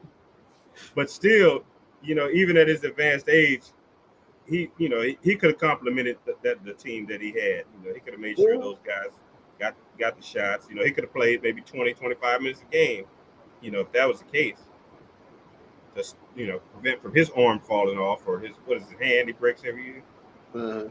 Yeah, Chris Paul issue has always just been being able to last a whole season. Injuries. But You know, just like Golden State, you know, they cut his minutes down, and you know, and they could have did the same thing. You know, put him and in he like had his highest shooting percentage here in a while. yeah. So he could have played maybe 20 minutes a game Mm-hmm. and then been ready for the playoffs. Mm-hmm. But Could've broke his arm in the playoffs. the thing with them, man. When they had their 5 starters out there, they were ball. They can hang with anybody. But the moment one of them goes to the bench and they got to bring in their backups, they couldn't survive. They couldn't survive. So, and I thought the issue was, like I said, they had those scorers. All those guys are great at scores. mm-hmm. But you know, without a point guard, you know, they had either Bill or Booker had to be distributors, Right. you know, which was, you know, stopping them from being the best that they could be. And then Durant had to depend on some scores to get him the ball, so that wouldn't happen. Right. And so it just threw everything out of whack. All right, so we got Darvin Ham, we got Frank Vogel. Who else got fired? Here we go. You said Charlotte, but that's about it. I know who should be fired. I don't think it's anybody else significant. I mean, Doc Rivers didn't get fired, so that it wasn't gonna be really no big scuttlebutt about that. Monty Williams needs to get fired. Man, they're not about to fire Monty Williams. Man, Oh, so I had a question, Rod. What's that? There's 2 teams. What do you think the Clippers need to do? The Clippers? Yeah. Should they blow it up? The Clippers. When I say blow it up, I mean, you know, Westbrook, Harden. They're in a bad situation because they already made the decision to re-sign Kawhi Leonard for another 3 years. Mm-hmm. So they're stuck with him, even though he can't, you know, and he was doing great this year. But again, he same old song. Yeah, that his knee, Kawhi Leonard's knee is just shot. Well, he should be ready for the Olympics in a couple of weeks. But they got Paul George and James Harden and Russell Westbrook. All 3 of them are free agents or can be free agents.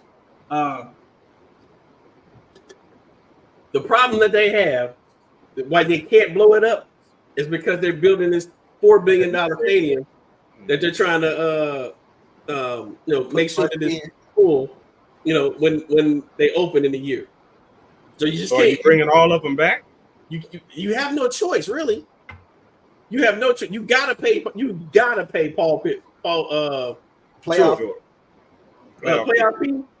You gotta pay playoff fee. In the playoffs.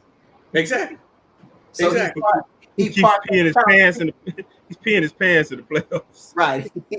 But you gotta pay him, and you gotta keep Harden.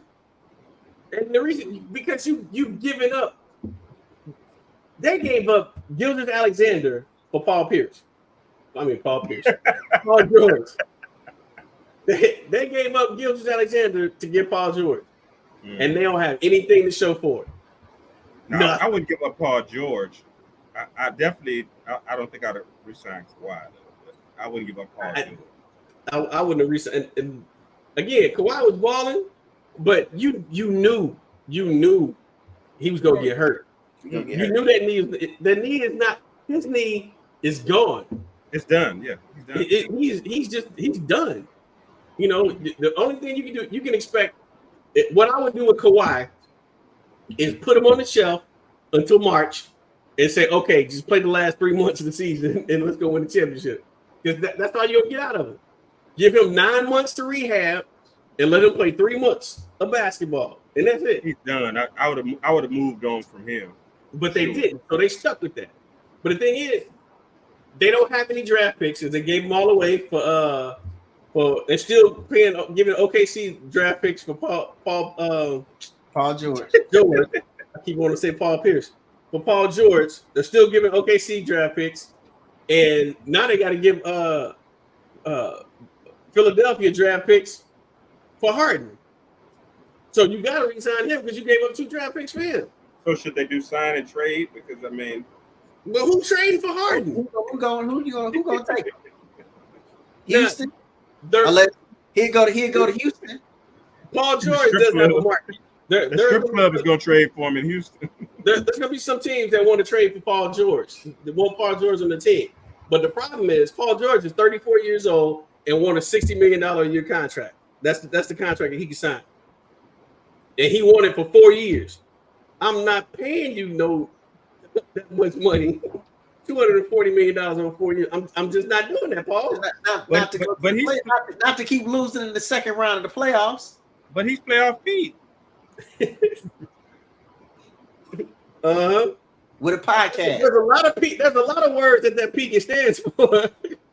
Piss poor. Pineapple.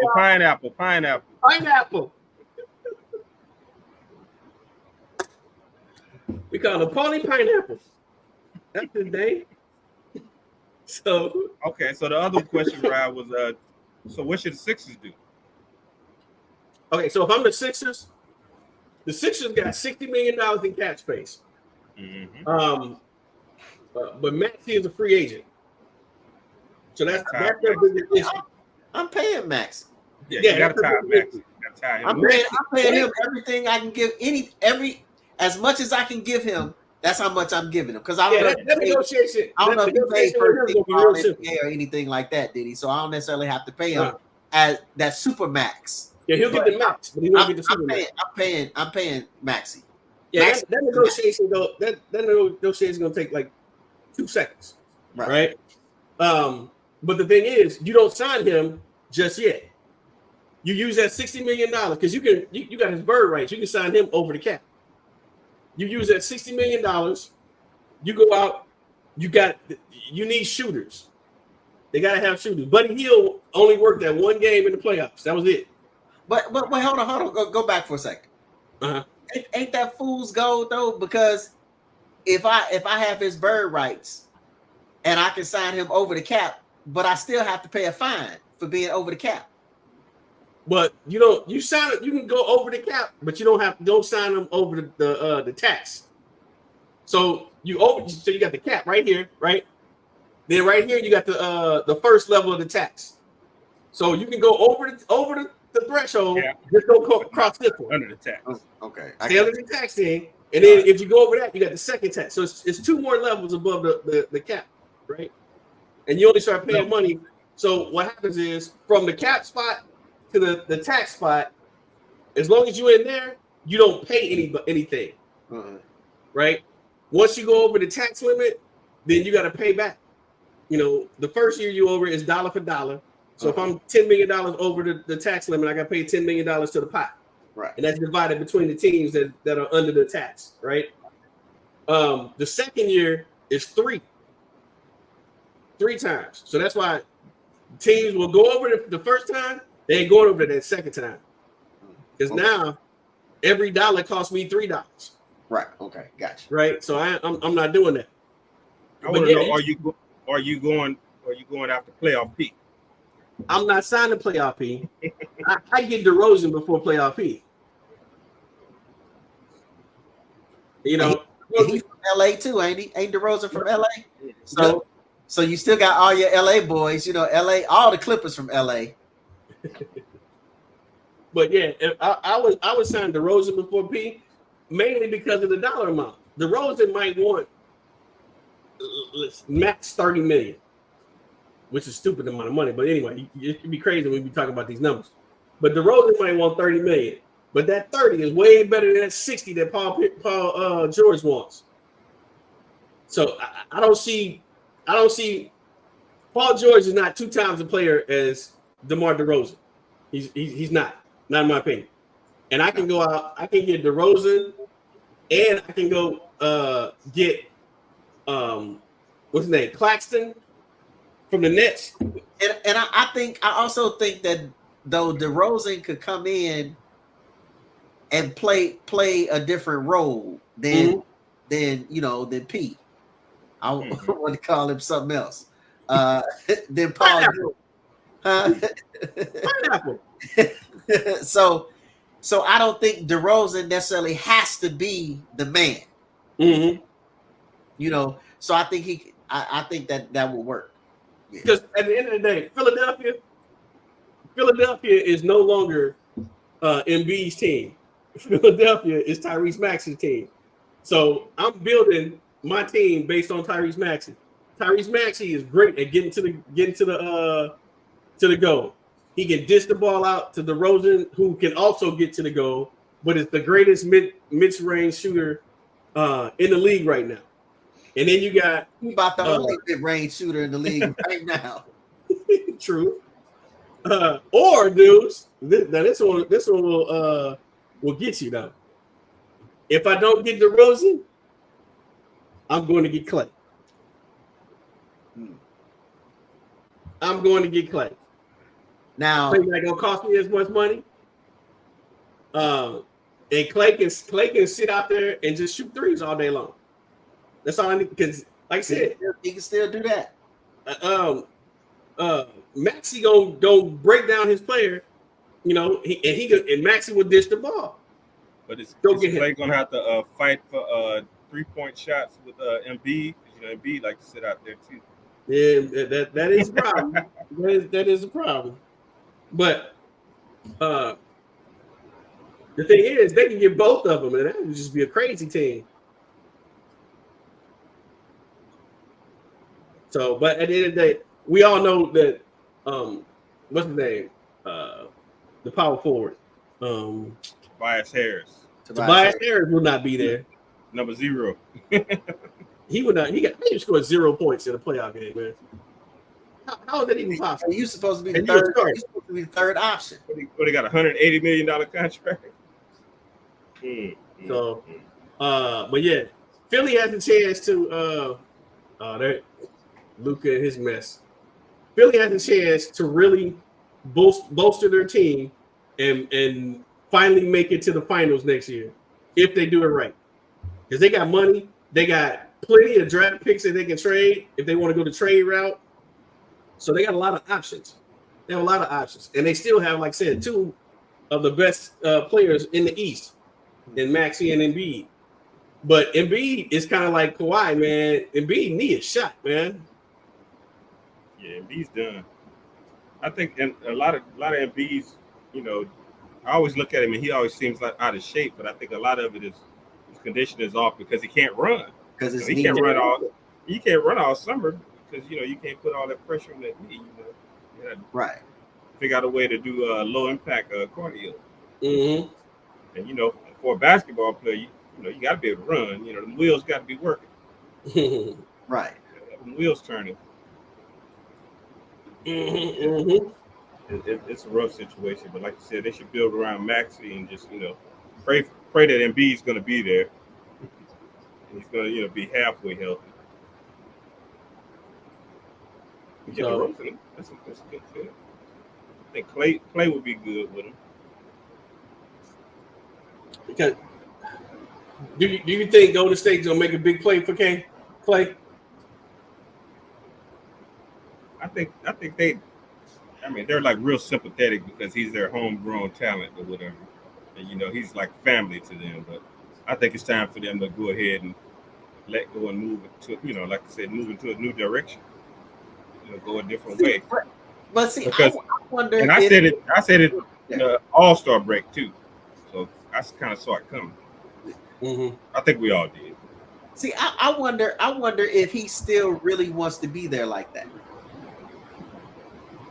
I think that he kind of sees that the 3 of them are not going to win in Golden State. Mm-hmm. And kind of like the Ray Allen situation with the Celtics. You said whose situation? Remember Ray Allen? Ray Allen was in Boston.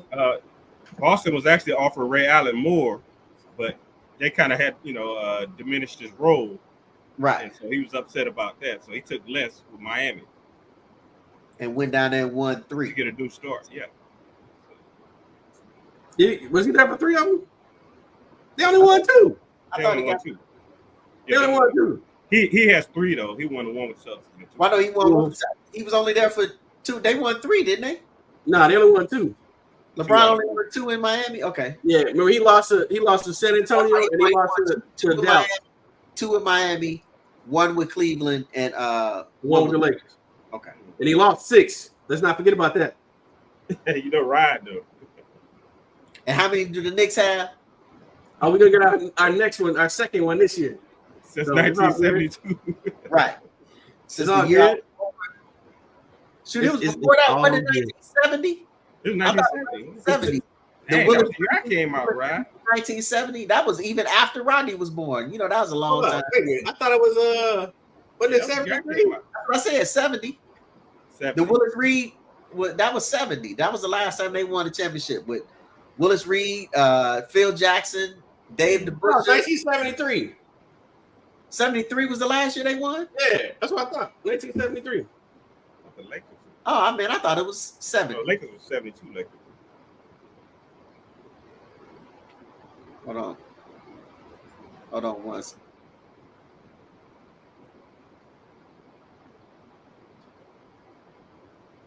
The last time the Knicks won NBA championship, revisiting the 1973 NBA Finals with Walt Frazier and Willis Reed.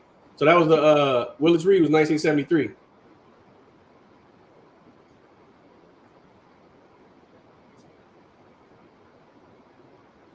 So do we have 2 championships? Wait a minute. How many championships do we have?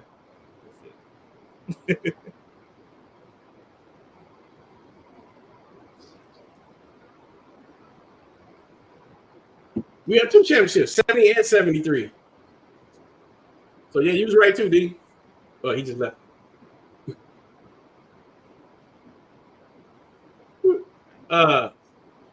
This Dallas OKC game is kind of tight. Check that one.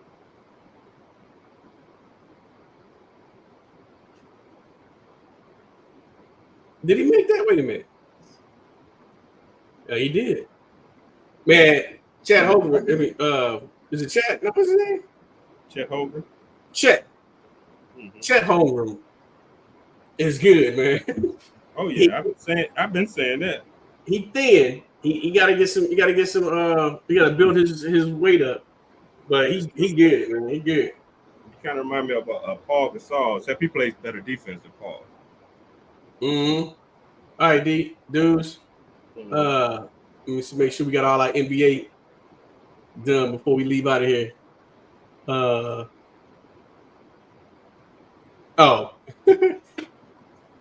So,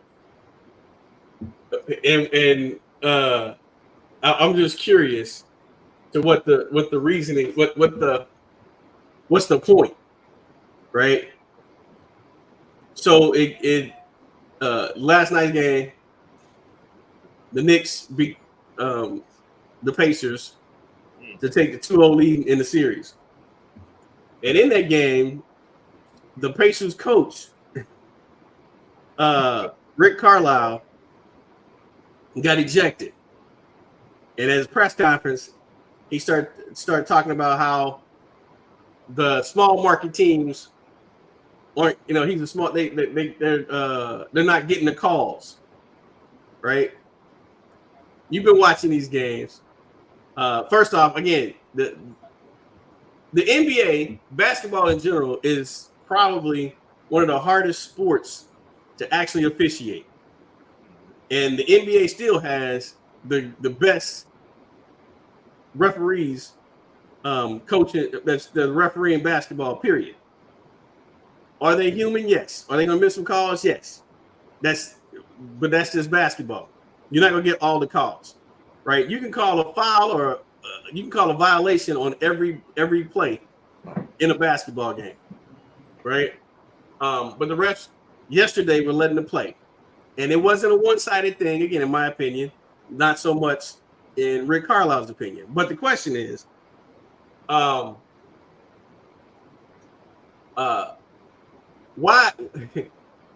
At his press conference, he said they were going to send these clips of plays that they thought were violations that they didn't get called for. Right? They sent in 78 plays to the NBA, to the NBA league office, trying to show them that they're not getting the calls. But here's the thing: why would you do that? And I don't want to say this. Well, as D says all the time, if it were true that the NBA was trying to allow these games to be called a certain way so that the big market teams can win, all that does is tarnish the NBA, right? It makes it look like like you said, it's a reality show. Then, right. It's something that we are here watching where we already know the outcome. So with that, if that was the case, you're not gonna have as much gambling on these games because the outcome is already determined, right? It's like who gambles on the WWE? I'm pretty sure there's some people that might do that, but why would you gamble on WWE? I never thought about that. You know what I thought. I mean, and what I've seen. Why would he do some stuff like that? Go ahead. I don't believe they're doing that, but what I have seen and what I believe, which doesn't mean anything to nobody but me, maybe y'all. What I've seen, and y'all probably saw the same thing too. Remember, during the year we were talking about like the tit-tat fouls and how soft the league has become or whatever. He played like the little conspiracy thing. Let me get to it. Okay. You found it, dude? I'm wondering if the league may have sent out a referendum to get the refs to swallow the whistles, because in all the playoff games I've seen, every last one of them on both sides, the refs have swallowed the whistles. Joel Embiid grabbed Mitchell Robinson's ankle. Oh no! And made him fall, and there was no foul call. Hit the Pac-Man thing for Rodney. He said he grabbed his ankle and yanked it. He did. It pulled him down. It didn't even call nothing. But yeah, they have swallowed the whistles. These guys are getting hammered and hacked, and to the point where to me it's excessive now. Now, don't get me wrong. Just like we were talking about early in the year, I felt that they should, let some of those little soft calls and the flopping and that stuff go. But now they went totally the other way with it. Right. So, and I don't think that's fair to anybody either. You let guys. And what do we call it? The foot hoops. Right, foot hoops. Right. That's what I'm seeing now. I'm seeing guys get hammered, getting their heads tore off, and the whistle's not even blowing. It's like it's an obvious foul. So that's just what I see with my 2 eyes or 4 eyes, or however many I may have, depending on what's how many eyes you got today. But yeah, I mean, have y'all seen the same thing as far as fouls? I don't know. Like the refs swallowed the whistles. Well, yeah. Well, and what I'll say is that how I've noticed it is not even necessarily the fouls being called on the court, but all of the stuff now where, for example, to go back to Stephen A, when you think about the explanation that he said he got from the league was what? Oh, it's the playoff. We call this differently than you do in the regular season. So, that whole thing about that, the referendum, as dudes call it, in a way, it could have been some kind of referendum sent around, basically, saying, hey, y'all need to let them play, or y'all need to call it tight. That kind of thing. Whatever, however we seeing it. If they let them play, maybe that's what they telling them to do. Let them play, unless you see something that's just extremely excessive and extremely over the top. Mm-hmm. Not no Mitchell Robinson getting his leg yanked out of socket. Yeah, I mean, nobody cares about that. So Right. Again, going back to last night's game with Indiana coach. Anyway, The Knicks game. What he was upset about? Well, one of the things that he was upset about was the fact that wasn't that Halliburton? Mm-hmm. Halliburton, he did get pushed in the back, Yeah, but it wasn't. He make it seem like the man just that Hart I just saw hauled off and just I saw two obvious fouls where Josh Hart was hammered when he was going in for layups, and it was just no call. He just snapped out of the air and slammed to the floor with no calls. That's the thing. It's been bad officiating, well, quote unquote bad officiating, but it's equal with all the teams. It's not like they're only giving one team the foul, one team the calls. So like when you said Rob, when you said he was sending in the 78 clips, he could send a lot more in just other than the 78 clips for the Pacers. I mean, right? The Knicks can send clips in, and the Celtics and everybody else can. Everybody can. So it's not going to get him anywhere. Brunson gets banged. He gets pushed and banged every Brunson gets banged.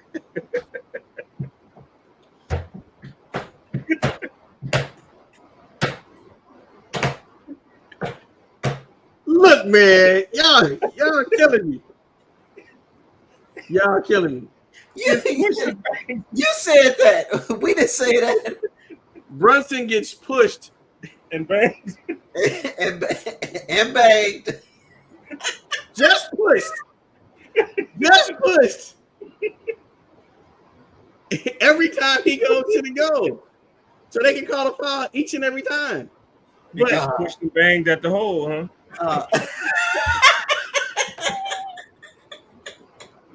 Right, come on, man. All right, dude. Wow. Dude, go ahead, right? He gets what? Pushed and banged. Where? He gets fouled every time he goes. He tries to shoot a layup. Let's just say it like that. I ain't going to no holes. I ain't getting pushed. Nothing. He gets fouled every time he try to shoot a layup. So, but again, you can call those calls. But you know what, Rod? Brunson initiates a lot too. He's a physical player, so he initiates. He does. Yeah. He does. He bangs pretty hard. You can call that stuff on every play if you want. And then what do you have? A game that don't nobody want to watch. Mm-hmm. Right? So, and now are they mixing the egregious stuff? Sometimes, but for the most part, they get it. Right? But they're letting a lot of the little small stuff go. Now, they did have a horrible call against Hartenstein last night for a double dribble when he only touched the ball with one hand. How do you double dribble when you only touch the ball with one hand? I don't know. Yeah, that was just a bad call. But they got together and they fixed it. They got together and they fixed it. So, and that was another thing that what's the Indiana coach name? Rick Carlisle. That's another thing that he was talking about. The night, but the game before, you didn't call a missed kickball, but you call you fixed this double dribble, which again, both times it went against his team. So I understand him being frustrated, but to say that they're trying to do this because you're a small market team, they want the big market team to win. That's bad on all aspects. That's bad for everybody. You can't put that out there like that. He shouldn't have said that. So, hopefully Indiana come back and beat the Knicks. No, that series better be over. That series better be over. Hey, did y'all notice what I was talking about Halliburton? How he always stops at the 3-point line? He does. He stops at the He runs the three-point line. full speed and will stop at a dime at the 3-point line and start looking for either a shot or a pass. Shoot, OKC down 10. And, you know, we were talking about how a lot of times, you know, these players, you know, they come up, you know, working with trainers, and so they get those skills, you know, the dribbling, the passing, the shooting, but they don't get the playground skills, you know, actual playing basketball. You know what I'm saying? Well, yeah, like they just drill and drill and drill and drill and drill. I think that was again, it was one thing. I think it was Iman Shumpert, I think it was saying in the podcast about guarding Kyrie, about how Kyrie reacts to how the defender reacts. Okay, well, I'm gonna go right. Well, if he comes this way, if he stops me here, then I'm gonna do something else. Whereas the other guys, you see them come down, and you can see that they're gonna do the same move. They're gonna go, come down, stop the 3-point line. They're gonna cross between their legs left, then cross behind their back right, and then step back. Yeah, you know, and they do the same exact move. A three-step back. 3-2. You know, 1, 2, 3, cross, step back. You know, it's always something mechanical. It's not free flowing. Exactly. It's not improvisational. You know, and I see that with Tatum as well. Yeah. You talked about that before with Tatum. Yeah, but I really noticed that with Halliburton. I'm like, Halliburton has all the skills to be a great player, but somebody stops at 3-point line. Somebody said you can tell that they all got the same trainer. That was on Gil Arenas. Right. What was that Gil that said that? And they all do the same thing. Yeah, everybody does the same thing. Right. Well, you know, the crazy thing is though, is we talked a lot of NBA, but you know, as I've been looking for stories in other sports, it's really nothing going on in football right now. Except for another idiot, Rashee Rice. So now, first you're driving 100-something miles an hour, and now you get into a fight and beat somebody up at a bar, at a nightclub. That's just stupid.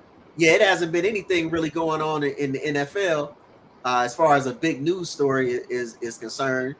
The Cardinals' best hitter and catcher broke his arm yesterday. Oh well, yeah, I saw that. Well, the Cardinals were sucking anyway, so and they sucked. And man, the Reds, we done had a winless May. We done lost like 11 straight. But hold on. And I talk about a new Reds. Barkley not talking about the Reds sucking. Barkley was talking about the Cardinals sucking the other night, man. Yeah, it was a guy that wrote in had made like a wisecrack about Barkley or whatever, and the guy on his whatever Twitter account picture, whatever, he had the St. Louis Cardinals. Hero. So Barkley went in on him. And he been going in on them last couple of nights. They suck. Yeah, they do. Nothing really. And they do. The only other thing. You gotta talk WNBA. Is it just started, but the NHL, the hockey playoffs have been going on for a minute. Yeah, so in the second round. In the second round right now. Boston up. Boston they lost yesterday, didn't they? Huh? Didn't Boston lose yesterday? Yeah, that's what I said. They tied with the Panthers. They beat the brakes off the Panthers like 5-1 in the first game, and then Florida did the same thing to them. And they had like a melee, a free for all. Everybody was fighting. Colorado beat Dallas. You know, I want Colorado to lose because they owned by Stan Kroenke. I feel like D hate Kroenke just as much as I hate LeBron. Miss Celia in the color purple. I hope everything that you done to me comes back of you. Who is it? The player hater, Dave Chappelle. I hope all the bad things in life happen to you. And only you. Edmonton lost to Vancouver, which was kind of crazy because I thought, I've started to, since I started watching, I started to like Connor McDavid. I had to start watching dude because I was like, man, anybody that they call him on the ice, they refer to this dude as McJesus. I gotta watch it. He literally, man, man, this dude, he big and he skates so fast. Mm-hmm. It's like, man, this cat is ridiculous. And the Rangers are just killing Carolina. What are you up, 2-0? 3-0. Oh, 3-0? At least that's what it's saying right here on the NHL website. Okay. And well, the draft, they got the NHL draft coming up, and San Jose has the first pick, and they picking this kid, 17-year-old kid, went to Boston U, as a matter of fact. You're a freshman from Boston U. His father is one of the he does something for the Golden State Warriors. So like like Draymond and all of them have known him since he was a little boy, and they've gone to watch him play. Like they did a story on him the other day, and so they were on a road trip, and they were in Chicago, and so they asked, the father, hey, is he playing? Is there any chance he's playing in Chicago? And they say, yeah. So they all surprised him and went to his game or whatever and watched him play. They say, no, they said he's the truth. Steve Kerr even said that. So they said he's going to immediately come in and make an impact. And he only like 17 or 18. So 17? Yeah, something like that. 17 or 18. So maybe 18 because he was a freshman. But they say he the truth.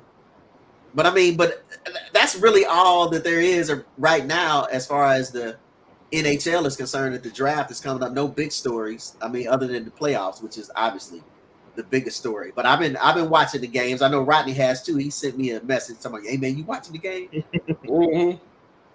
Because I watched that game 7 with Dallas and the Golden. As much as I love the NBA and Boston, Toronto in the NFL, there is nothing like Game 7 in hockey. It is just amazing. It's you're always on the edge of the seat with every shot, attempted save. At any second that the goal can that puck can go across that goal and you lose that game. So yeah. It's really exciting. Really exciting.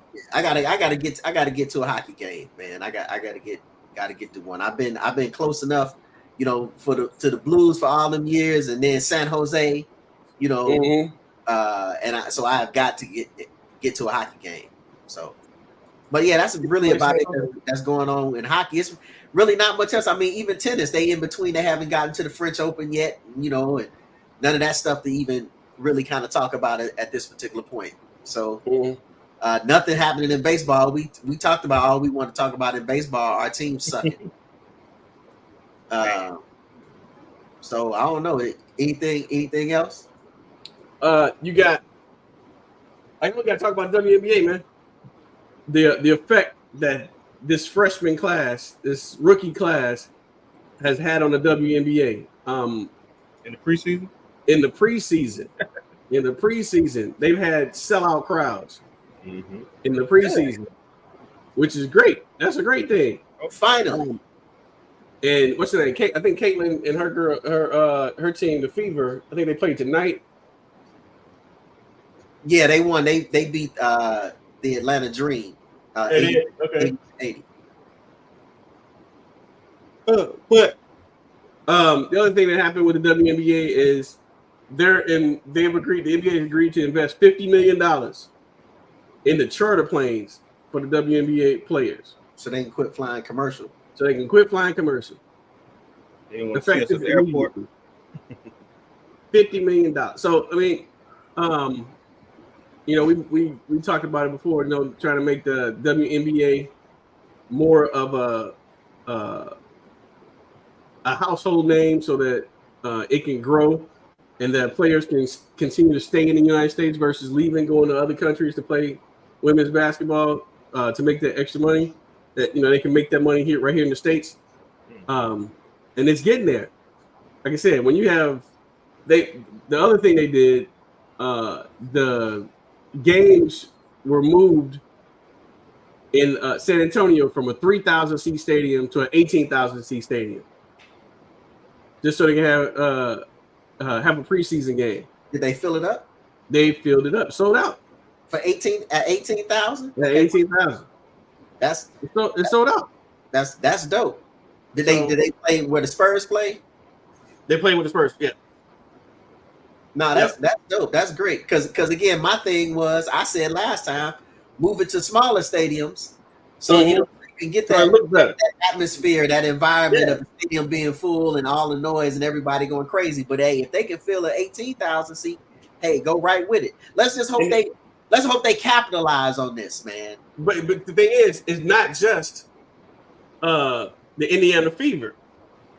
The Chicago Sky, even they had an issue where the game was supposed to be on TV, but it wasn't. So they had a fan actually record the game, live stream the game off of her phone, and got like 250,000 viewers off of somebody live stream to watch this game. Somebody said, including Don Staley.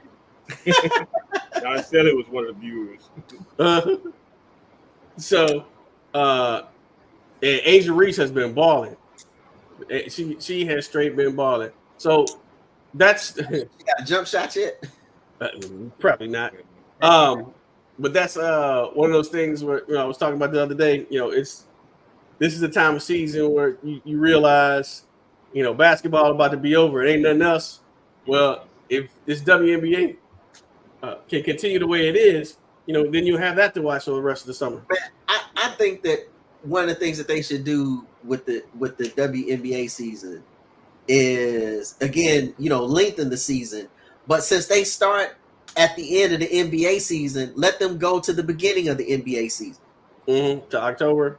Well, they should be. Well, put it this way: instead of the NBA, and maybe it's obviously too late now, but instead of the NBA putting all of this stuff into an in-season tournament, what they could have done is extended the WNBA season and then invested a lot in, as far as television time and so on and so forth, in the WNBA playoffs and the WNBA championship.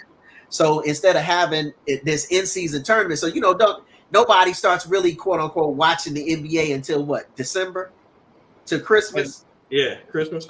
So you can have the WNBA players, playing until late October, early November. Then let people start watching the NBA, and then you got the NBA games that come on in December. That's really kind of the kickoff of the NBA season. That gives the WNBA just as many games and just as much time as the NBA. But again, I know that right now they got to make sure that they can sustain this newfound enthusiasm, because if they can do that, then maybe they can get some television contracts, start paying these women more. Start paying these women more money and really to incentivize them to stay over in the United States instead of going overseas where they can make more money and play longer. So look, I heard a comedian saying the other day that the women, our women should make sure that they support the WNBA. Oh yeah, for sure, definitely. Or the NBA should support. Instead of complaining about how much money they don't make, go to the game. Exactly. And instead of complaining how much the women don't make, and then only thing y'all watch is the Real Housewives of Atlanta and all these crazy reality shows. Man, look, watch the WNBA. You guys need to watch the WNBA. I don't know if I mentioned this the last time we were on, but I was watching. Man, what is her name? I was watching it on TikTok, and they were talking about Caitlin Clark and talking about the comments made by Diana Taurasi, and the woman who called herself, I cannot think of her name now. But when they start talking about the comments that Diana Taurasi made, she was somebody who was commenting on a video, and she's supposed to be like an influencer or something. I can't think of her name. Black woman too. Oh my goodness, I can't think of her name. Me and Rodney talked about this before, but when they mentioned what Diana Taurasi said, this woman literally in her criticism was, "Who are you? I don't even know who you are." Yeah, exactly. And I said to myself, see, you don't watch, you on here and you don't even watch women's basketball. There's no way you watch women's basketball and not know who Diana Taurasi is, to know that this is coming from probably, arguably, the best ever to play in women's basketball history. arguably Diana Taurasi. She's the all-time leading scorer in WNBA history. Mm-hmm. She got 4 NCAA championships, and won 4 years in a row. Got 4 No, I think 3. I think it was Breonna Stewart got 4, but she got like 3 NCAA championships. She got 2 WNBA championships and like 4 or 5 gold medals.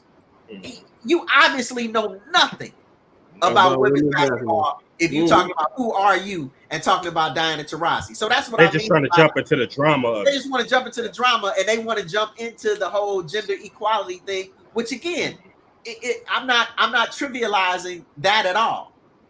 But come into this, if you're going to have an opinion, have an informed opinion.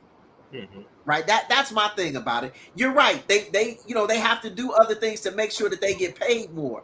But to come into this conversation just so you can get views, which is what it was about, just so you can get views, but really not know what the hell you talking about.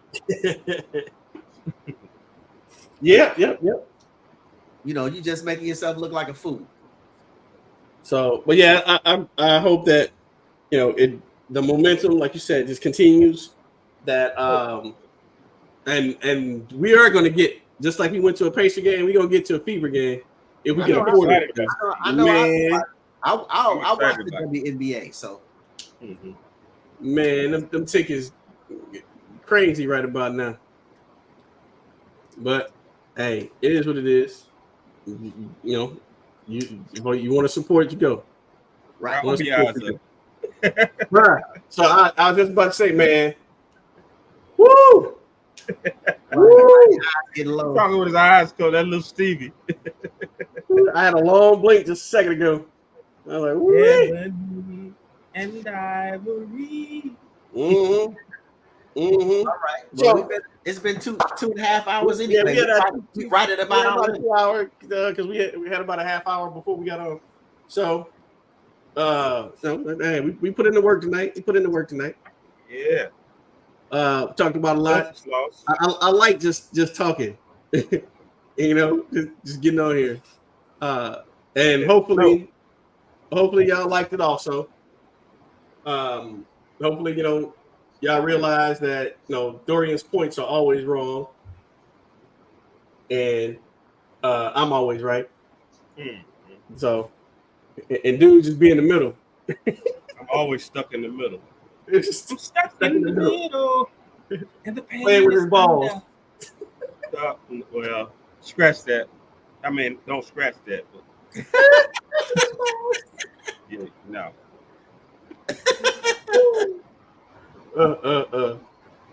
Hey, y'all, we just like to have fun, man. That's all it is. That's all it is. So, we talked about a lot. A lot of topics that are near and dear to our hearts, about some stupidity from some different players in the league, and how they need to manage their affairs a little bit better, be it their finances or just be it putting the right people around you so you don't drive 180 miles an hour on the freeway, wreck your car, and then go get into a bar fight. So there's some they need to make some better choices. They can always give us a call and we'll help them out. Get somebody over there to you for a small fee. Just a small fee. So we also talked about when we were just talking about the WNBA and how it is very, very popular right now, and we hope that it continues in that direction, and that the young ladies can enjoy playing basketball here in the States versus having to go to other countries so they can play basketball. So are you really gonna talk 30 seconds about every topic that we talked about? Yep. With your eyes closed. Yep. I'm thinking, dude. I'm thinking. You ain't thinking you sleeping. I'm thinking. Right. My words right. Right. This is as long as the show. Anyway, me and D gonna be sleeping in a minute. If you haven't done it already, right, press the like button, press the subscribe button, press the follow button, send those the money, Send Rodney some no-dos. smack you in the face. And if we hope you liked what we had to say, and if you did, we thank you. But if you didn't, Kiss it. and so I can get out of here and go to sleep, guess what, y'all? We out. Don't blame it on sunshine. Don't blame it on moonlight. Don't blame it on good times. Blame it on the boogie. Don't blame it on sunshine. Sunshine. Moonlight. Moonlight. Boogie's got me in a super trance. Ah, sunshine. Moonlight. Yeah. Good times. Boogie. You just got the sunshine, yeah, moonlight, good times,